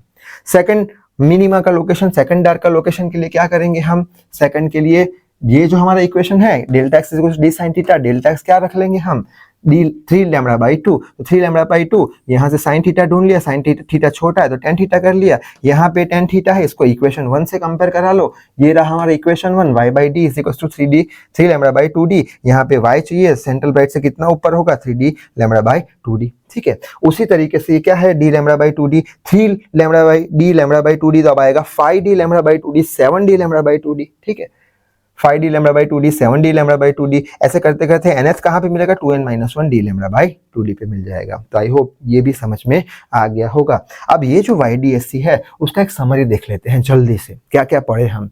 तो समरी में क्या देखा हमने, nth ब्राइट कहाँ मिलती है, nd लैम्बडा बाई d पे मिलती है। सेंट्रल ब्राइट कहाँ पे मिलती है, सेंट्रल ब्राइट n का वैल्यू 0 रखने पर, यानी y बराबर 0 पे, यानी बीच में रेफरेंस लाइन है हमारी ये। ठीक है, फिर फर्स्ट ब्राइट कहाँ पे मिलती है, ऊपर भी मिलती है नीचे भी मिलती है, कहाँ पे मिलती है, n का वैल्यू 1 रखो, d लैम्बडा बाई 2d पे, n का वैल्यू 2 पे second bright, 2d lambda by d, 3 पे थर्ड ब्राइट, ठीक है, फोर्थ पे ये। उसी तरीके से डार्क फ्रिंज कहाँ पे मिलती है, 2n-1 d lambda by d, n का वैल्यू 1 रखो तो क्या होगा, d लैम्बडा बाई 2d पे मिल गया, n का वैल्यू 2 रखो, सेकंड ब्राइट मिलेगी कितना, 2 to the 4 -1 3d lambda by d, 5d 7d। ठीक है, इतनी बात समझ में आ गई होगी। अच्छा, अब यहाँ पे मैक्सिमा का ये इक्वेशन पार्ट डिफरेंस का हमें पता है, 0 लैम्बडा 2 लैम्बडा 3 लैम्बडा, मिनिमा का पार्ट डिफरेंस का इक्वेशन ये पता है, ठीक है। और पार्ट डिफरेंस लैम्बडा बाई 2, ये डिफरेंस पे, पार्ट डिफरेंस पे हमें क्या मिलेगा, डिस्ट्रक्टिव इंटरफेरेंस डार्क फ्रिंज मिलेगी। अब यहाँ पे हमने एक स्क्रीन बना दिया ऐसे, ये रहा सेंट्रल ब्राइट यानी y बराबर 0 पे हमें सेंट्रल ब्राइट मिलेगी। पार्ट डिफरेंस कैसा होगा, 0 होगा, देख चुके हैं हम, ठीक है। सेंट्रल ब्राइट के बाद हमें फर्स्ट ब्राइट मिलेगी। फर्स्ट ब्राइट कहाँ पे मिलेगी, यहाँ से d लैम्बडा बाई d पे मिलेगी। पार्ट डिफरेंस कितना होगा, डेल्टा एक्स लैम्बडा, यहाँ पे पार्ट डिफरेंस कितना होगा, डेल्टा एक्स बाई लैम्बडा, ठीक है।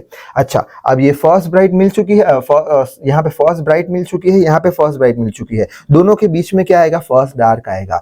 फर्स्ट डार्क कहाँ पे होगा, 0 से लैम्बडा के बीच में, 0 से लैम्बडा के बीच में, यानी ये डिस्टेंस कितना हो गया हमारा, लैम्बडा, ठीक है। बोर्ड पे दिख रहा है, हाँ, ये डिस्टेंस हो गया हमारा लैम्बडा, तो लैम्बडा बाई 2 पे मिलेगा, ठीक है। बात समझ में आ रही है। ऐसे ही यहाँ पे भी लैम्बडा बाई 2 पे मिलेगा, ठीक है। अच्छा, ये हमारा सेंट्रल ब्राइट, फिर सेकंड ब्राइट यहाँ पे मिल रहा है, सेकंड ब्राइट यहाँ पे मिल रहा है, तो फर्स्ट ब्राइट और सेकंड ब्राइट के बीच में तो हमें मिलेगा सेकंड डार्क। सेकंड डार्क कहाँ पे मिलेगा, ये कितना है, लैम्बडा, और ये 2 लैम्बडा, ठीक है, लैम्बडा और 2 लैम्बडा। तो लैम्बडा और 2 लैम्बडा इसके आधे डिस्टेंस पे, यानी यहाँ से ये डिस्टेंस कितना है हमारा, 2 लैम्बडा डिस्टेंस है। सेंट्रल ब्राइट से 2 लैम्बडा डिस्टेंस है, इसके आधे पे यानी 1.5 पे मिलेगा। ये दोनों के बीच में 1.5 पे, यानी 3/2, 1.5, 3/2 लैम्बडा। शायद से बात समझ में आ रही है। Central bright, first dark, first bright, second dark, second bright, ठीक है। इस तरीके से हम इसे याद रख सकते हैं। अब यही चीज को हम अच्छे से और समझते हैं कि जो हमें डायग्राम मिला था, ये central bright, first dark, first bright, second dark, second bright. अब ये जो डार्क ब्राइट फ्रिंजेस मिल रहे हैं, उसका विड्थ कितना होगा, जिसे हम बोलते हैं fringe width. Fringe width W से डिनोट किया जाता है, कई बुक में इसे बीटा से भी डिनोट किया जाता है। फ्रिंज विड्थ यानी क्या, मान के चलते हैं कि अगर हमें ये जो डार्क फ्रिंज विड्थ है, डार्क की फ्रिंज विड्थ ढूंढनी है, डार्क की फ्रिंज विड्थ, तो डार्क की फ्रिंज विड्थ कैसे हम निकालेंगे, फर्स्ट ब्राइट और सेकंड ब्राइट के बीच में क्या है हमारा, डार्क फ्रिंज है, तो डार्क फ्रिंज की विड्थ इतनी होगी, ठीक है, डार्क की फ्रिंज विड्थ इतनी होगी, ठीक है, इतनी। तो हम क्या करेंगे, सेंट्रल ब्राइट से इतना डिस्टेंस ऊपर जाएंगे, y2b जितना, ठीक है, उसमें से माइनस क्या कर देंगे, वापस सेंट्रल ब्राइट से हम यहां तक जाएंगे, y1b जितना माइनस कर देंगे, यानी 2b माइनस 1b करेंगे, तो डार्क की फ्रिंज विड्थ मिल गई। आई होप बात समझ में आ गई होगी। तो वही लिखा है y2b माइनस 1b, ठीक है। यहाँ से y2b माइनस यहाँ तक का डिस्टेंस, ये माइनस ही है, तो ये डार्क फ्रिंज की विड्थ मिल गई हमको। तो y2b कितना है, 2d lambda by d, 1b कितना है, d lambda by d, LCM d है, तो यहाँ से हमें फ्रिंज विड्थ मिल जाएगी डार्क की, d लैम्बडा बाई d। उसी तरीके से अगर हमें ब्राइट की फ्रिंज विड्थ चाहिए, तो ब्राइट की फ्रिंज विड्थ के लिए क्या करेंगे, हमारा फर्स्ट डार्क ये रहा, सेकंड डार्क ये रहा, फर्स्ट और सेकंड डार्क के बीच में मिल रहा है, तो हम क्या करेंगे, ये सेंट्रल ब्राइट से हम इतना डिस्टेंस ऊपर जाएंगे, डार्क y2d माइनस उसमें से इतना डिस्टेंस कर देंगे, तो हमें फ्रिंज विड्थ मिल जाएगी ब्राइट की। तो वही किया है, y2d माइनस y1d। y2d कितने पे मिलता है, 3d लैम्बडा बाई 2d, ये d लैम्बडा बाई 2d पे एलसीएम 2d है, यहाँ से ये 2d लैम्बडा बाई d, यहाँ से 2 से 2 कैंसिल हो जाएगा, तो हमें क्या मिल जाएगा, यहाँ पे d लैम्बडा बाई d हमें आंसर मिल जाएगा, ठीक है। तो ये आंसर भी समझ में, d लैम्बडा बाई d ये भी समझ में आ गया है। यानी कि अगर हमें फ्रिंज विड्थ ढूंढनी है, तो फ्रिंज विड्थ कैसे हम पता लगाएंगे, डिस्टेंस बिटवीन 2 कंसेक्यूटिव फ्रिंजेस। जैसे कि अगर मुझे ढूंढना है डार्क फ्रिंज विड्थ, तो मैं बोल दूंगा distance between 2 consecutive bright fringes. 2 bright fringes consecutive यानी तुरंत बाद की फ्रिंज, इसके बाद तुरंत की, इसके बीच का जो डिस्टेंस होगा वो क्या बताएगा, ब्राइट के बीच का डिस्टेंस डार्क बताएगा। वही लिखा है यहाँ पे, width of dark fringe is equal to distance between 2 consecutive bright fringe. उसी तरीके से विड्थ ऑफ ब्राइट फ्रिंज क्या होगा, distance between 2 consecutive dark fringes. तो लिखा है distance between 2 consecutive dark fringes, यानी डार्क फ्रिंजेस का फ्रिंज विड्थ और ब्राइट फ्रिंज का फ्रिंज विड्थ दोनों बराबर है। अब सेंट्रल ब्राइट की बात करें, सेंट्रल ब्राइट की फ्रिंज विड्थ कितनी होगी, सेंट्रल ब्राइट इतने में होगी, तो ये डिस्टेंस प्लस ये डिस्टेंस करना पड़ेगा, यानी y1d प्लस y1d करना पड़ेगा। तो यहाँ पे वही किया है बोर्ड पे, y1d प्लस y1d किया है, ठीक है। ये y1d प्लस y1d कितना है, 3d lambda by 2d, d lambda by 2d, तो 2 times d lambda by 2d, तो 2 से 2 कैंसिल, ठीक है, 2 से 2 कैंसिल, यहाँ पे 2 से 2 कैंसिल, तो d लैम्बडा बाई d। यानी कि जो सेंट्रल ब्राइट है उसकी भी फ्रिंज विड्थ किसके बराबर होगी, ब्राइट फ्रिंज और डार्क फ्रिंज के बराबर। तो वही लिखा है, डार्क फ्रिंज की जो फ्रिंज विड्थ होगी वो ब्राइट फ्रिंज के फ्रिंज विड्थ के बराबर होगी, जो कि सेंट्रल ब्राइट के फ्रिंज विड्थ बराबर होगी, जो कि होगी d lambda by d। So I hope YD ऐसे अच्छे से समझ में आ गया होगा। अब इसका एक डायग्राम है वेव फॉर्म, वो हम समझ लेते हैं। जैसे कि हमने देखा था कि सेंट्रल ब्राइट मिलती है, फिर डार्क मिलती है, फिर फर्स्ट ब्राइट मिलती है। तो यहाँ पे हमने पाथ डिफरेंस बना दिया, ये हमारा हो गया डेल्टा एक्स, पाथ डिफरेंस हो गया, और ये हो गया हमारा इंटेंसिटी ऑफ लाइट। ठीक है, यहाँ पे हमने कुछ ऐसा वेव फॉर्म बनाया है। ये क्या बताता है एक्चुअल में कि सेंट्रल ब्राइट जो है वो कहाँ पे मिल रहा है, जीरो पाथ डिफरेंस पे। बात सही है, ठीक है। बाद में फर्स्ट ब्राइट कहाँ मिल रहा है, लैम्बडा पाथ डिफरेंस पे। देखो इंटेंसिटी लाइट की यहाँ तक है मैक्सिमम है, ठीक है, यहाँ पे भी मैक्सिमम है, ठीक है। उसी तरीके से सेकंड ब्राइट कहाँ मिल रहा है, 2 लैम्बडा पे लाइट की इंटेंसिटी मैक्सिमम। यहाँ पे सेकंड ब्राइट 2 लैम्बडा पे लाइट की इंटेंसिटी मैक्सिमम। अब सेंट्रल ब्राइट के तुरंत बाद क्या मिलेगा, डार्क फ्रिंज मिलेगी। डार्क फ्रिंज का पाथ डिफरेंस कितना, λ/2, ठीक है। मिनिमम इंटेंसिटी है इसकी, 0 इंटेंसिटी है। बाद में ब्राइट के बाद क्या मिलेगा, सेकंड डार्क मिलेगा। ये रहा सेकंड डार्क, इंटेंसिटी वापस से 0 हो गई 3λ/2 पे, फिर 5λ/2 पे। ऐसे ग्राफ बनता रहेगा और इसकी जो मैक्सिमम इंटेंसिटी होगी वो होगी 4i के बराबर। तो ये याद रखना है, मैक्सिमम इंटेंसिटी 4i के बराबर होगी। अब YDSC के कुछ इंपॉर्टेंट न्यूमेरिकल्स देख लेते हैं तो अच्छे से क्लियर हो जाए। YDSC क्या है numerical, distance between two slit is 1 mm। Distance between two slit को हम क्या लेते थे, स्मॉल d, याद हो तो mm है तो मीटर में 10⁻³ कर दिया, ठीक है। And screen is 0.5 metre. Distance between slit and screen, slit and screen क्या लेते थे, कैपिटल D लेते थे, 0.5, ठीक है, metre. And wavelength of the light यानी लैम्बडा का वैल्यू 5000 एंगस्ट्रॉम देके रखा है, उसको मीटर में कन्वर्ट कर देंगे 10⁻10 मल्टीप्लाई करके, ठीक है। अच्छा, पूछा क्या है, find the separation between 7th maxima यानी 7th bright and 11th minima यानी 11th डार्क, ठीक है। और 7th ब्राइट के बीच का डिस्टेंस ढूंढना है। कैसे ढूंढना है, on the same side of central bright, same side of central bright ढूंढना है, नीचे नहीं जाना है, ठीक है, सेम साइड पे। तो हमें किसका डिस्टेंस ढूंढना है, 7 ब्राइट का और बीच के और 11th डार्क के बीच का सेपरेशन ढूंढना है। तो ये रहा हमारा सेंट्रल ब्राइट, सेम साइड बोला है तो मान के चलते हैं 7 ब्राइट यहाँ पे बनता होगा और 11th डार्क यहाँ पे बनता होगा। ये मिनिमा 11th मिनिमा और ये 7th मैक्सिमा, ठीक है। इतनी बात समझ में आ गई। डिस्टेंस कैसे ढूंढेंगे, तो सेंट्रल ब्राइट है तो यहाँ से हम ऊपर जाएंगे, कितना, y11d माइनस करेंगे ये डिस्टेंस y7b, तो 11d माइनस 7b, तो वही लिखा है। सेपरेशन कितना होगा, 11d माइनस 7b। 11d कितना होगा, डार्क फ्रिंज के लिए क्या हमने फॉर्मूला ढूंढा था, nd lambda sorry dark fringe के लिए हमने क्या, ये रहा फॉर्मूला डार्क फ्रिंज के लिए 2n-1 d λ/d। कौन सा चाहिए हमें, 11th नंबर का, तो n बराबर 11 रखेंगे तो 2 × 22 11 22 - 1 21 d λ/2d 21 λ/2d, ठीक है। 7 ब्राइट फ्रिंज का फॉर्मूला हमने देखा था, कौन सा था, nd λ/d। 7th नंबर का चाहिए तो n बराबर 7 रखेंगे तो 7d λ/d, तो ये रहा 7d λ/d।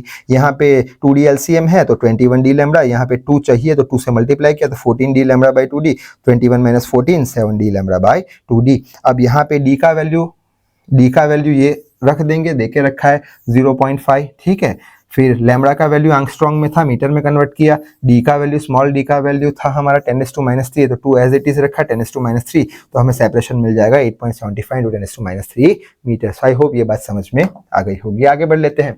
नेक्स्ट है कि find the separation between second maxima बोले तो second bright and third maxima यानी third bright on the opposite side of the screen. पहले क्या था, same side of the central bright था, ये ऑपोजिट साइड है। मान के चलते हैं ये सेंट्रल ब्राइट यहाँ पे मिला, एक सेकंड मैक्सिमा यहाँ पे मिला और दूसरा ऑपोजिट की बात कर रहे हैं, यानी उसके ऑपोजिट डायरेक्शन में थर्ड ब्राइट यहाँ पे। सेम साइड तो ऊपर चला जाता है, ठीक है।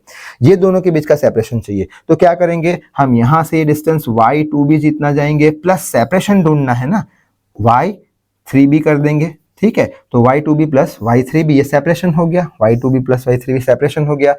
ब्राइट फ्रिंज कहाँ पे मिलती है, कॉमन फॉर्मूला क्या था, NF का nd λ/d। सेकंड की बात करें तो n बराबर 2 लिखो तो 2d λ/d, तो लिख लिया ये। प्लस करके थर्ड चाहिए तो n बराबर 3 लिखो तो 3d λ/d, 3d λ/d। LCM d है तो 5d λ/d। ये हो गया हमारा सेपरेशन, थर्ड ब्राइट और second bright on the same side, on the opposite direction of central bright, ठीक है। ये दो होमवर्क क्वेश्चन देके रखे हैं, अगर आंसर आता है तो कमेंट करके जरूर से बता देना। स्क्रीनशॉट लेना है तो ले लो, डिस्क्रिप्शन बॉक्स में तो PDF अवेलेबल है ही, ठीक है। अब और कुछ बोर्ड में कोई बार पूछ लेते हैं 2-2 मार्क्स में क्वेश्चन, कौन से, what will happen if white light is used in YDSC। अगर YDSC में व्हाइट लाइट का यूज करें तो क्या होगा, ठीक है, हमें पता है व्हाइट लाइट 7 कलर से बनी होती है, ठीक है, VIBGYOR, violet, indigo, blue, green, orange, वो सब वगैरह, ठीक है। तो white light is made with 7 different colours. अगर 7 डिफरेंट कलर से बनी है तो हर एक कलर की वेवलेंथ अलग अलग होगी। रेड कलर की मैक्सिमम वेवलेंथ, वायलेट कलर की मिनिमम वेवलेंथ, यानी हर एक कलर की वेवलेंथ कैसी होगी, अलग अलग होगी। और फ्रिंज विड्थ जो है उसका फॉर्मूला हमने अभी देखा था, क्या था, W = d lambda by D, यानी कि हर एक कलर की वेवलेंथ अलग है, व्हाइट लाइट का यूज कर रहे हैं, हर एक कलर की वेवलेंथ अलग अलग है, यानी लैम्बडा अलग अलग है, लैम्बडा अलग अलग है तो फ्रिंज विड्थ भी तो अलग अलग होगी सारे कलर की, यानी एकदम क्लियर कट इंटरफेरेंस देखने को नहीं मिलेगा। अलग अलग अलग कलर की फ्रिंज विड्थ देखने को मिलेगी, ब्राइट डार्क ऐसा देखने को मिलेगा नहीं। मोनोक्रोमेटिक सोर्स ऑफ लाइट लेंगे, एक ही कलर की लाइट लेंगे तो उसका लैम्बडा कांस्टेंट होगा तो फ्रिंज विड्थ भी कांस्टेंट होगी। व्हाइट कलर की लाइट का यूज करेंगे तो उसका लैम्बडा वेरिएबल होगा, क्यों, 7 कलर है उसके लैम्बडा अलग अलग है तो उसकी फ्रिंज विड्थ भी अलग अलग, यानी क्लियर कट इंटरफेरेंस देखने को मिलेगा नहीं। इसलिए हम व्हाइट लाइट का यूज नहीं करते YDSC में। तो वही लिखा है, fringe width is depending on wavelength, ठीक है, so that we can not see the exact fringe width. Exact fringe width दिखेगा नहीं, अगर नहीं दिखा तो hence interference phenomena will not be clear cut दिखेगा नहीं, ठीक है। नेक्स्ट क्वेश्चन है, what will you observe if violet colour monochromatic light is replaced by red monochromatic light in YDSC, यानी कि वायोलेट कलर की लाइट को हम रिप्लेस करके रेड कलर की लाइट का यूज करते हैं तो क्या होगा, ठीक है। तो यहाँ पे फ्रिंज विड्थ का फॉर्मूला हमें पता है, d lambda by D. Violet colour की लाइट थी जिसका वेवलेंथ कैसा था, वायलेट कलर का सबसे छोटा, तो सबसे छोटा है, ठीक है। तो फ्रिंज विड्थ कैसी होगी, छोटी होगी, डायरेक्टली प्रोपोर्शन में। अब रेड कलर की लाइट का यूज किया तो वेवलेंथ बढ़ा तो फ्रिंज विड्थ बढ़ा, यानी वायलेट कलर को चेंज करके रेड कलर यूज करेंगे तो फ्रिंज विड्थ कैसा होगा, बड़ा होगा। If violet colour is replaced by red colour then fringe width will be increase. So I hope इतनी बात समझ में आ गई होगी। आगे बढ़ लेते हैं। अब एक इंटरफेरेंस जो हमारा फिनोमिना था वो खत्म हो चुका है। अब हम नया फिनोमिना समझ रहे हैं, डिफ्रैक्शन ऑफ लाइट। अब डिफ्रैक्शन ऑफ लाइट क्या है वो समझ लेते हैं कि अगर लाइट स्ट्रेट लाइन में ट्रैवल करती तो क्या होता। यहाँ पे स्लिट S1 है, यहाँ पे स्लिट S2 है, ठीक है। यहाँ पे स्क्रीन लेके रखा है हमने। अगर लाइट स्ट्रेट लाइन में ट्रैवल करती तो ऐसे निकल जाती, ये ऐसे निकल जाती और इसके पीछे का पोर्शन क्या हो जाता है, डार्क हो जाता है, जिसे हम डार्क शेडो रीजन बोल देंगे। लाइट अगर स्ट्रेट लाइन में ट्रैवल करती तो, लेकिन हमें पता है लाइट तो वेव फ्रंट के फॉर्म में ट्रैवल करती है, कहां पे भी जा सकती है, ठीक है। तो जब लाइट वेव फ्रंट के फॉर्म में ट्रैवल करती है तो ये क्या बोलते थे, परपेंडिकुलर होता है, ठीक है। यहां से भी वेव फ्रंट निकलेगा ऐसा, वो परपेंडिकुलर होगा। तो जब लाइट डार्क शेडो रीजन में, ये डार्क शेडो रीजन था ना हमारा, कौन सा वाला, ये वाला डार्क शेडो रीजन था, ये डार्क शेडो रीजन। तो जब लाइट अपनी एज के अराउंड, ये जो हमारे ऑपेक ऑब्जेक्ट है या फिर एज के अराउंड, कॉर्नर के अराउंड बैंड होके डार्क शेडो रीजन में एंटर कर जाती है तो ये फिनोमिना को हम डिफ्रैक्शन की फिनोमिना बोलते हैं, ठीक है। यानी लाइट जब, ये एक ऑपेक ऑब्जेक्ट हो गया ना लाइट के लिए, लाइट यहाँ पे है, ऑपेक ऑब्जेक्ट यानी अपारदर्शक, जो लाइट जा नहीं सकती। तो जब लाइट कोई ऑपेक ऑब्जेक्ट के एज पे बैंड होके डार्क शेडो रीजन में चली जाती है तो ये फिनोमिना को हम बोलते हैं डिफ्रैक्शन ऑफ लाइट। और अच्छे से समझते हैं, जैसे कि यहाँ पे पॉइंट सोर्स ऑफ लाइट है, यहाँ पे हमने एक ऑपेक ऑब्जेक्ट रखा है। ऑपेक ऑब्जेक्ट यानी जिसमें से लाइट पास नहीं होगी तो ये हमने स्क्रीन बना दिया, ये स्क्रीन बना दिया तो ये हमारा क्या हो गया, यहाँ पे तो लाइट जाएगी नहीं। अगर लाइट स्ट्रेट लाइन में जाती हो तो ये हो गया हमारा डार्क शेडो रीजन। अब क्या होगा, लाइट ऐसे जाएगी स्क्रीन पे, ये पॉइंट, ये जो ऑपेक ऑब्जेक्ट है उसके कॉर्नर पे लाइट क्या हो गई, बैंड कर गई और कहाँ एंटर कर गई, डार्क शेडो रीजन में एंटर कर गई, जिसे हम बोलते हैं डिफ्रैक्शन फिनोमिना। और डिफ्रैक्शन फिनोमिना के कारण यहाँ पे कुछ हमें इंटरफेरेंस की फ्रिंजेस देखने को मिलती है, जिसे हम डिफ्रैक्शन फ्रिंजेस बोलते हैं, ठीक है। डिफ्रैक्शन फ्रिंजेस में क्या होगा, फ्रिंज विड्थ जो है वो कंटिन्यूसली डिक्रीज कर रही है। जैसे कि यहाँ पे थिकनेस ऑफ फ्रिंजेस डिक्रीज, जैसे कि ब्राइट जो एकदम मोटी है, फिर एकदम पतली, फिर पतली, फिर पतली, फिर पतली, फिर डार्क निकल जाएगी सारी। यानी कि ये जब फिनोमिना होगा, डिफ्रैक्शन का फिनोमिना होगा, तो ये हमारा डार्क रीजन है और यहाँ से ये वाला, ये हमारा कौन सा है, इल्यूमिनेटेड यानी ब्राइट एकदम रीजन है। इल्यूमिनेटेड और डार्क दोनों रीजन क्लियर कट सेपरेट नहीं देख पाएंगे। क्यों? क्योंकि यहाँ पे क्या हो रहा है, डिफ्रैक्शन फ्रिंजेस बन रही है, तो क्लियर कट हम सेपरेशन नहीं देख पाएंगे। धीरे धीरे लाइट का इंटेंसिटी कम होता जाएगा, ऐसे देख पाएंगे, जिसे डिफ्रैक्शन फिनोमिना बोलते हैं। तो वही लाइन लिखी है, the phenomena of bending of light around the edges of an opaque object. ये ऑपेक ऑब्जेक्ट के एज के अराउंड जब लाइट बेंड हो जाती है and enters inside the dark shadow region में घुस गया, ये डार्क शेडो रीजन में घुस गया, is called as diffraction of of light, और वो समय क्या हो गया, at that time dark and illuminated region, ये डार्क रीजन ये illuminated region are not clearly separated, दोनों क्लियरली सेपरेट नहीं दिखेंगे। क्यों? क्योंकि यहाँ पे क्या देखने को मिलेगा, हमें डिफ्रैक्शन फ्रिंजेस देखने को मिल जाएगी। ठीक है, तो आई होप ये डिफ्रैक्शन वाला कंसेप्ट थोड़ा बहुत क्लियर हुआ होगा। अब यहाँ पे भी हम ढूंढेंगे कहाँ पे हमें सेंट्रल ब्राइट मिलेगा, फर्स्ट ब्राइट मिलेगा, सेकंड ब्राइट मिलेगा, फर्स्ट डार्क कहाँ पे मिलेगा, वगैरह वगैरह। अब ये समझने के लिए YDSC जैसा ही है ये, खाली एक चीज़ याद रखनी है कि YDSC में जहाँ पे हमें ब्राइट फ्रिंज मिलता था वहाँ पे यहाँ ये केस में हमें डार्क मिलेगा, और YDSC में जहाँ पे हमें डार्क फ्रिंज मिलता था ये केस में, डिफ्रैक्शन के केस में जहाँ पे YDSC में डार्क मिलता था यहाँ पे ब्राइट मिलेगा। उल्टा है एक दूसरे का, बस, और कुछ याद नहीं रखना है, कुछ कंसेप्ट दिमाग यूज नहीं करना है। ठीक है, तो मान के चलते हैं लाइट के अंदर से क्या निकला है, स्लिट का डायमेंशन A ले लिया। ठीक है, उसका YDSC का क्या फॉर्मूला था मालूम है, delta x = d sin theta था। ठीक है, ये YDSC का था। अब इसका देख लेते हैं, डिस्टेंस A मान के चला, ऐसे वेव फ्रंट निकले परपेंडिकुलर। ठीक है, और ऐसे करके लाइट फैल गई, यानी कि अगर लाइट स्ट्रेट लाइन में ट्रैवल करती तो ये हमारा क्या हो जाता, इल्यूमिनेटेड रीजन, और ये डार्क शैडो रीजन। तो लाइट जो है ऑपेक ऑब्जेक्ट के एजिस के अराउंड बैंड हो गई और डार्क शैडो रीजन में एंटर कर गई, यानी डिफ्रैक्शन हो गया। तो ये जो यहां से लेके यहां तक जो लाइट हमें दिख रही है वो क्या बनाएगी, सेंट्रल ब्राइट बनाएगी। ठीक है, सेंट्रल ब्राइट मिल गया ये हमें पूरा। अच्छा, अब लाइट ऐसे भी तो ट्रैवल कर सकती है, ये यहां से भी तो क्या निकलेंगे, वेव फ्रंट निकलेंगे, ये भी परपेंडिकुलर है, तो यहाँ पे सेंट्रल ब्राइट मिलेगा। ठीक है, और पाथ डिफरेंस कितना होगा, 0। क्यों, ये 5 सेंटीमीटर तो ये भी 5 सेंटीमीटर, तो 0 पे क्या मिल गया, सेंट्रल ब्राइट मिल गया। अच्छा, और ये कहाँ पे मिला, ये मिला λ/2 पे, समझेंगे, ये λ/2 पे मिला। ठीक है, λ/2 पे, 0 पे है, λ/2 तक फैला है, 0 पे है, λ/2 तक फैला है सेंट्रल ब्राइट। ठीक है, बाद में क्या मिलेगा, डार्क मिलेगा। तो यहाँ पे मान के चलते हैं कि assuming first dark is obtained at y distance, यहाँ से y डिस्टेंस पे सेंट्रल ब्राइट से कहाँ मिला, 0 λ/2 पे सेंट्रल ब्राइट खत्म, पाथ डिफरेंस डेल्टा x, 0 और λ/2 पे इसका फैला हुआ है, इतना फैला हुआ है ये। ठीक है, ये 0 और λ/2 तक फैला हुआ है। ठीक है, अब यहाँ से फर्स्ट डार्क कहाँ मिलेगा वो हमें ढूंढना है। ठीक है, तो कैसे ढूंढेंगे, पाथ डिफरेंस का लगाएंगे फॉर्मूला, कैसे लगाएंगे, वही चीज करेंगे। ये लाइट ऐसे निकली, ये लाइट ऐसे निकली, पॉइंट P पे इंटरफेस हुई, इतना एक्स्ट्रा पाथ ये लाइट चली तो परपेंडिकुलर गिरा देंगे। ये ट्राइंगल ले लेंगे, कौन सा, MND, तो ये ले लिया हमने MND, ये एंगल थीटा माना तो ये भी एंगल थीटा मान लेंगे, सारी बात सेम टू सेम है। ये हो गया पाथ डिफरेंस, ये हो गया A।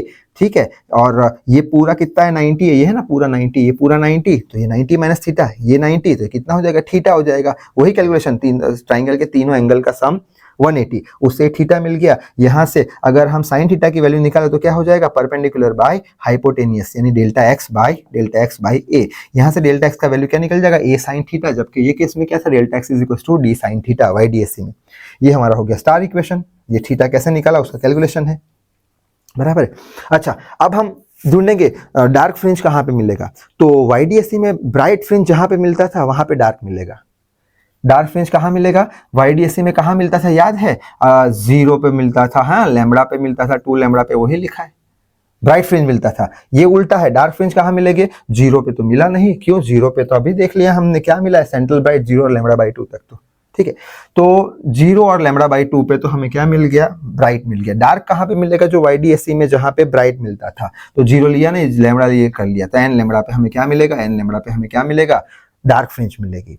अब बस इसको हम कंपेयर करा देंगे, ये वाला इक्वेशन 1 को इससे कंपेयर करा देंगे, कहाँ गया, ये रहा। ठीक है, डेल्टा एक्स की जगह n लैम्बडा रख देंगे, तो ये n lambda is equal to a sine theta. ये कंडीशन हो गई किसकी, डार्क फ्रिंज की। ब्राइट फ्रिंज की बात करें तो ब्राइट फ्रिंज कहाँ पे मिलेगी, YDSC में जहाँ पे डार्क मिलती थी। कहाँ पे डार्क मिलती थी, याद हो तो, λ/2 पे मिलती थी डार्क, 3 λ/2 पे, 5 λ/2 पे मिलती थी। ठीक है, डार्क फ्रिंज मिलती थी। अब यहाँ पे जहाँ YDSC में डार्क जहाँ मिलती थी, यहाँ पे ब्राइट मिलने वाली है, उल्टा है। तो यहाँ पे 0 भी हम कंसिडर करेंगे। क्यों कंसिडर करेंगे, क्योंकि अभी देखा 0 पे सेंट्रल ब्राइट, फिर λ/2 तक। ठीक है, फिर यहाँ पे first bright, second bright, third bright, ऐसे करते करते। ठीक है, डेल्टा एक्स = 2n + 1 λ/2। ठीक है, अच्छा, कंपेयर कर दो इसको डेल्टा एक्स ये वाले इक्वेशन से, तो डेल्टा एक्स की जगह हम क्या लिख लेंगे, a साइन थीटा, तो a साइन थीटा = 2n + 1 λ/2 खत्म। ठीक है, अब इसका एक डायग्राम बनाना जरूरी है। डायग्राम यहाँ पे बना के रखा है, जैसे कि हमने देखा फ्रिंज विड्थ कम होती जाती है, यानी सेंट्रल ब्राइट की इंटेंसिटी ज्यादा होगी, फिर धीरे धीरे कम होती जाएगी इसकी इंटेंसिटी। अच्छा, सेंट्रल ब्राइट कहाँ पे मिलती है? 0 और λ/2 पे, तो आ गया 0 और λ/2 पे, ठीक है। बाद में फर्स्ट डार्क कहाँ पे, फर्स्ट ब्राइट कहाँ पे मिलती है? फर्स्ट ब्राइट 3 λ/2 पे, तो 3 λ/2 पे। फिर सेकंड ब्राइट 5 λ/2, 5 λ/2, 7 λ/2, 7 λ/2। फर्स्ट डार्क कहाँ मिलती है? लैम्बडा डिस्टेंस पे, इंटेंसिटी यहाँ पे 0 है, ठीक है। सेकंड कहाँ मिलती है? 2 लैम्बडा पे, 3 लैम्बडा पे, ठीक है। 2 लैम्बडा पे, 3 लैम्बडा पे, ये क्या मिल रहा है? हमारा थर्ड डार्क, ठीक है। यहाँ पे भी हमारा थर्ड डार्क, और ऐसे करते करते इंटेंसिटी 0 हो जाएगी इसकी, एक डिस्टेंस पार्ट डिफरेंस पे, NS डिस्टेंस पे।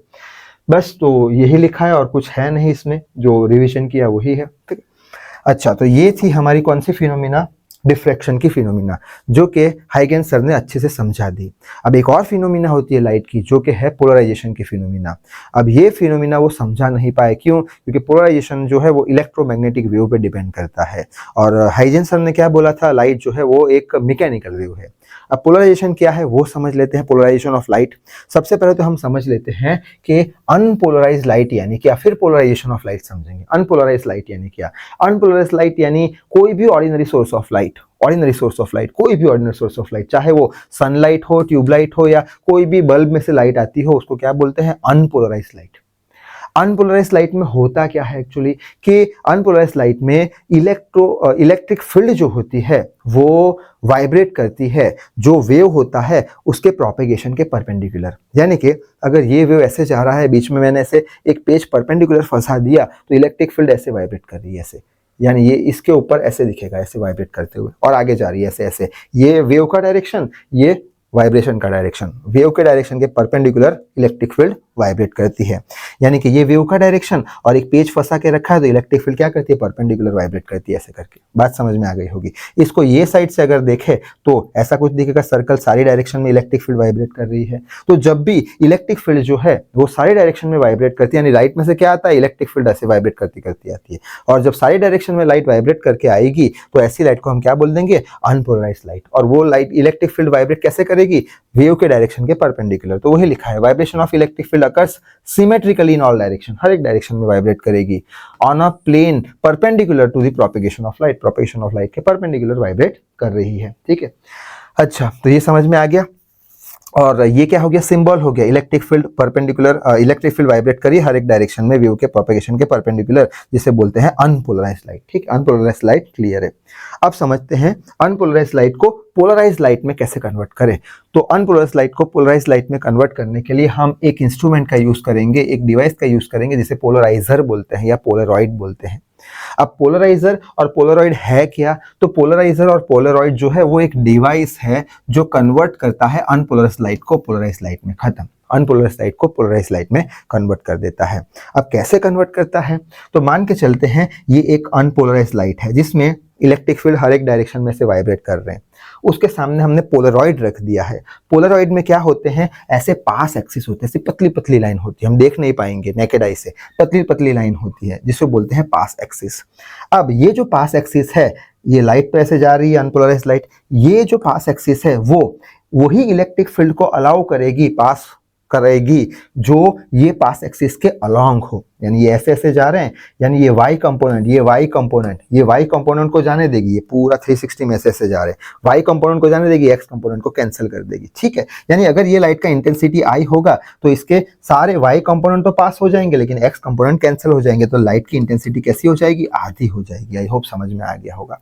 यानी पोलराइज लाइट यानी ऐसी लाइट जिसमें इलेक्ट्रिक फील्ड जो है वो एक ही डायरेक्शन में वाइब्रेट करती हो। इसमें सारे डायरेक्शन में वाइब्रेट करेगी। अनपोलराइज लाइट है, ये पोलराइज्ड है, जिसमें इलेक्ट्रिक फील्ड एक ही डायरेक्शन में वाइब्रेट करती हो। किसके परपेंडिकुलर? प्रोपेगेशन ऑफ लाइट के परपेंडिकुलर। तो वही लिखा है, vibration of electric field occurs only in one direction on a plane perpendicular to the propagation of light. तो समझ में आ गया अनपोलराइज लाइट क्या है। मान के चलते हैं पोलरॉइड में पास एक्सिस कुछ ये एंगल पे है, तो क्या होगा? ऐसे करके निकल रही है, ठीक है, ऐसे करके निकल रही है, सामने पोलरॉइड है, पास एक्सिस ऐसी है, तो क्या करेगी? ये वाले कंपोनेंट को जाने देगी, इसके 90 डिग्री कंपोनेंट को कैंसिल कर देगी, यानी इंटेंसिटी ऑफ लाइट कैसी हो जाएगी? आधी हो जाएगी, अगर ये आई मान के चले हैं तो, ठीक है।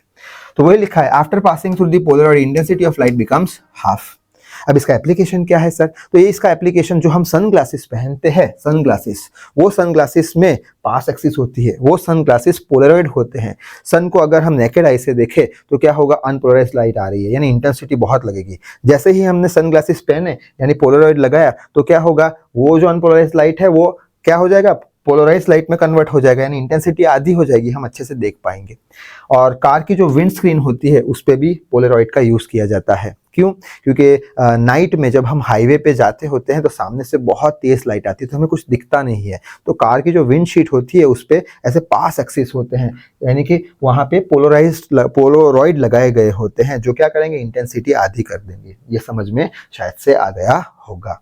ठीक है, आगे बढ़ लेते हैं। अब हम समझ लेते हैं कि कोई ने क्वेश्चन किया कि how can we identify that given light is unpolarised, कि जो लाइट देखे रखी है वो अनपोलराइज्ड है, कैसे हम पता लगाएं? तो हम क्या करेंगे, एक तो पोलराइड लगा देंगे सामने, पास एक्सिस वाला पोलराइड लगा देंगे। यहाँ से जो भी लाइट आएगी वो क्या करेगी, y के कंपोनेंट को जाने देगी, x के कंपोनेंट को कैंसिल कर देगी। ये y का कंपोनेंट, ये x का कंपोनेंट, यानी कि इंटेंसिटी ऑफ लाइट कैसी हो जाएगी, आधी। अगर ओरिजिनल इंटेंसिटी I0 मानी है तो इंटेंसिटी आधी हो जाएगी। यानी कि अगर लाइट पोलराइड के से पास होने पर अगर उसकी इंटेंसिटी आधी हो जाती है तो हम बोल देंगे दी गई लाइट कैसी है, अनपोलराइज्ड लाइट है। वही पॉइंट यहाँ पे लिखा है, after passing through the Polaroid intensity of light becomes half. ठीक है, दूसरी बात और कैसे चेक करें, अगर ये पोलराइड को मैं रोटेट करूं, तो क्या होगा, इंटेंसिटी आधी ही रहने वाली है। क्यों? मान के चलते हैं इसको मैंने 90 पे रोटेट कर दिया, ऐसे रोटेट कर दिया, ठीक है, ऐसे रोटेट कर दिया, तब क्या होगा, तब इसके y कंपोनेंट पास होंगे, x कंपोनेंट पास होंगे, y कंपोनेंट कैंसिल हो जाएंगे, तब भी I0/2 रहेगा। यानी कि पोलराइड को रोटेट करते जाएंगे तो भी इंटेंसिटी में तो कुछ फर्क पड़ेगा नहीं। यानी कि अगर इंटेंसिटी में फर्क नहीं पड़ रहा है, इमर्जेंट लाइट, इमर्जेंट यानी बाहर निकली हुई लाइट की इंटेंसिटी में फर्क नहीं पड़ रहा है रोटेट करने पर पोलराइड, तो भी हम बोल देंगे दी गई लाइट कैसी है, अनपोलराइज्ड लाइट है। तो वही पॉइंट लिखा है, on rotating the Polaroid intensity of emergent light will remain same. ठीक है, अब कोई ने पूछ लिया कि बताओ कि दी गई लाइट पोलराइज्ड लाइट है, कैसे पता लगाएंगे? अनपोलराइज्ड तो समझ गए, ठीक है, पोलराइज्ड है कैसे पता लगाएंगे? तो उसके लिए भी पोलराइड का यूज करेंगे। तो बोल देंगे कि जितना इंटेंसिटी का लाइट हमने डाला है उतना ही इंटेंसिटी का लाइट अगर बाहर निकला, क्यों, ऐसे लाइट वाइब्रेट करिए, पास एक्सिस से ऐसे ही निकलेगी।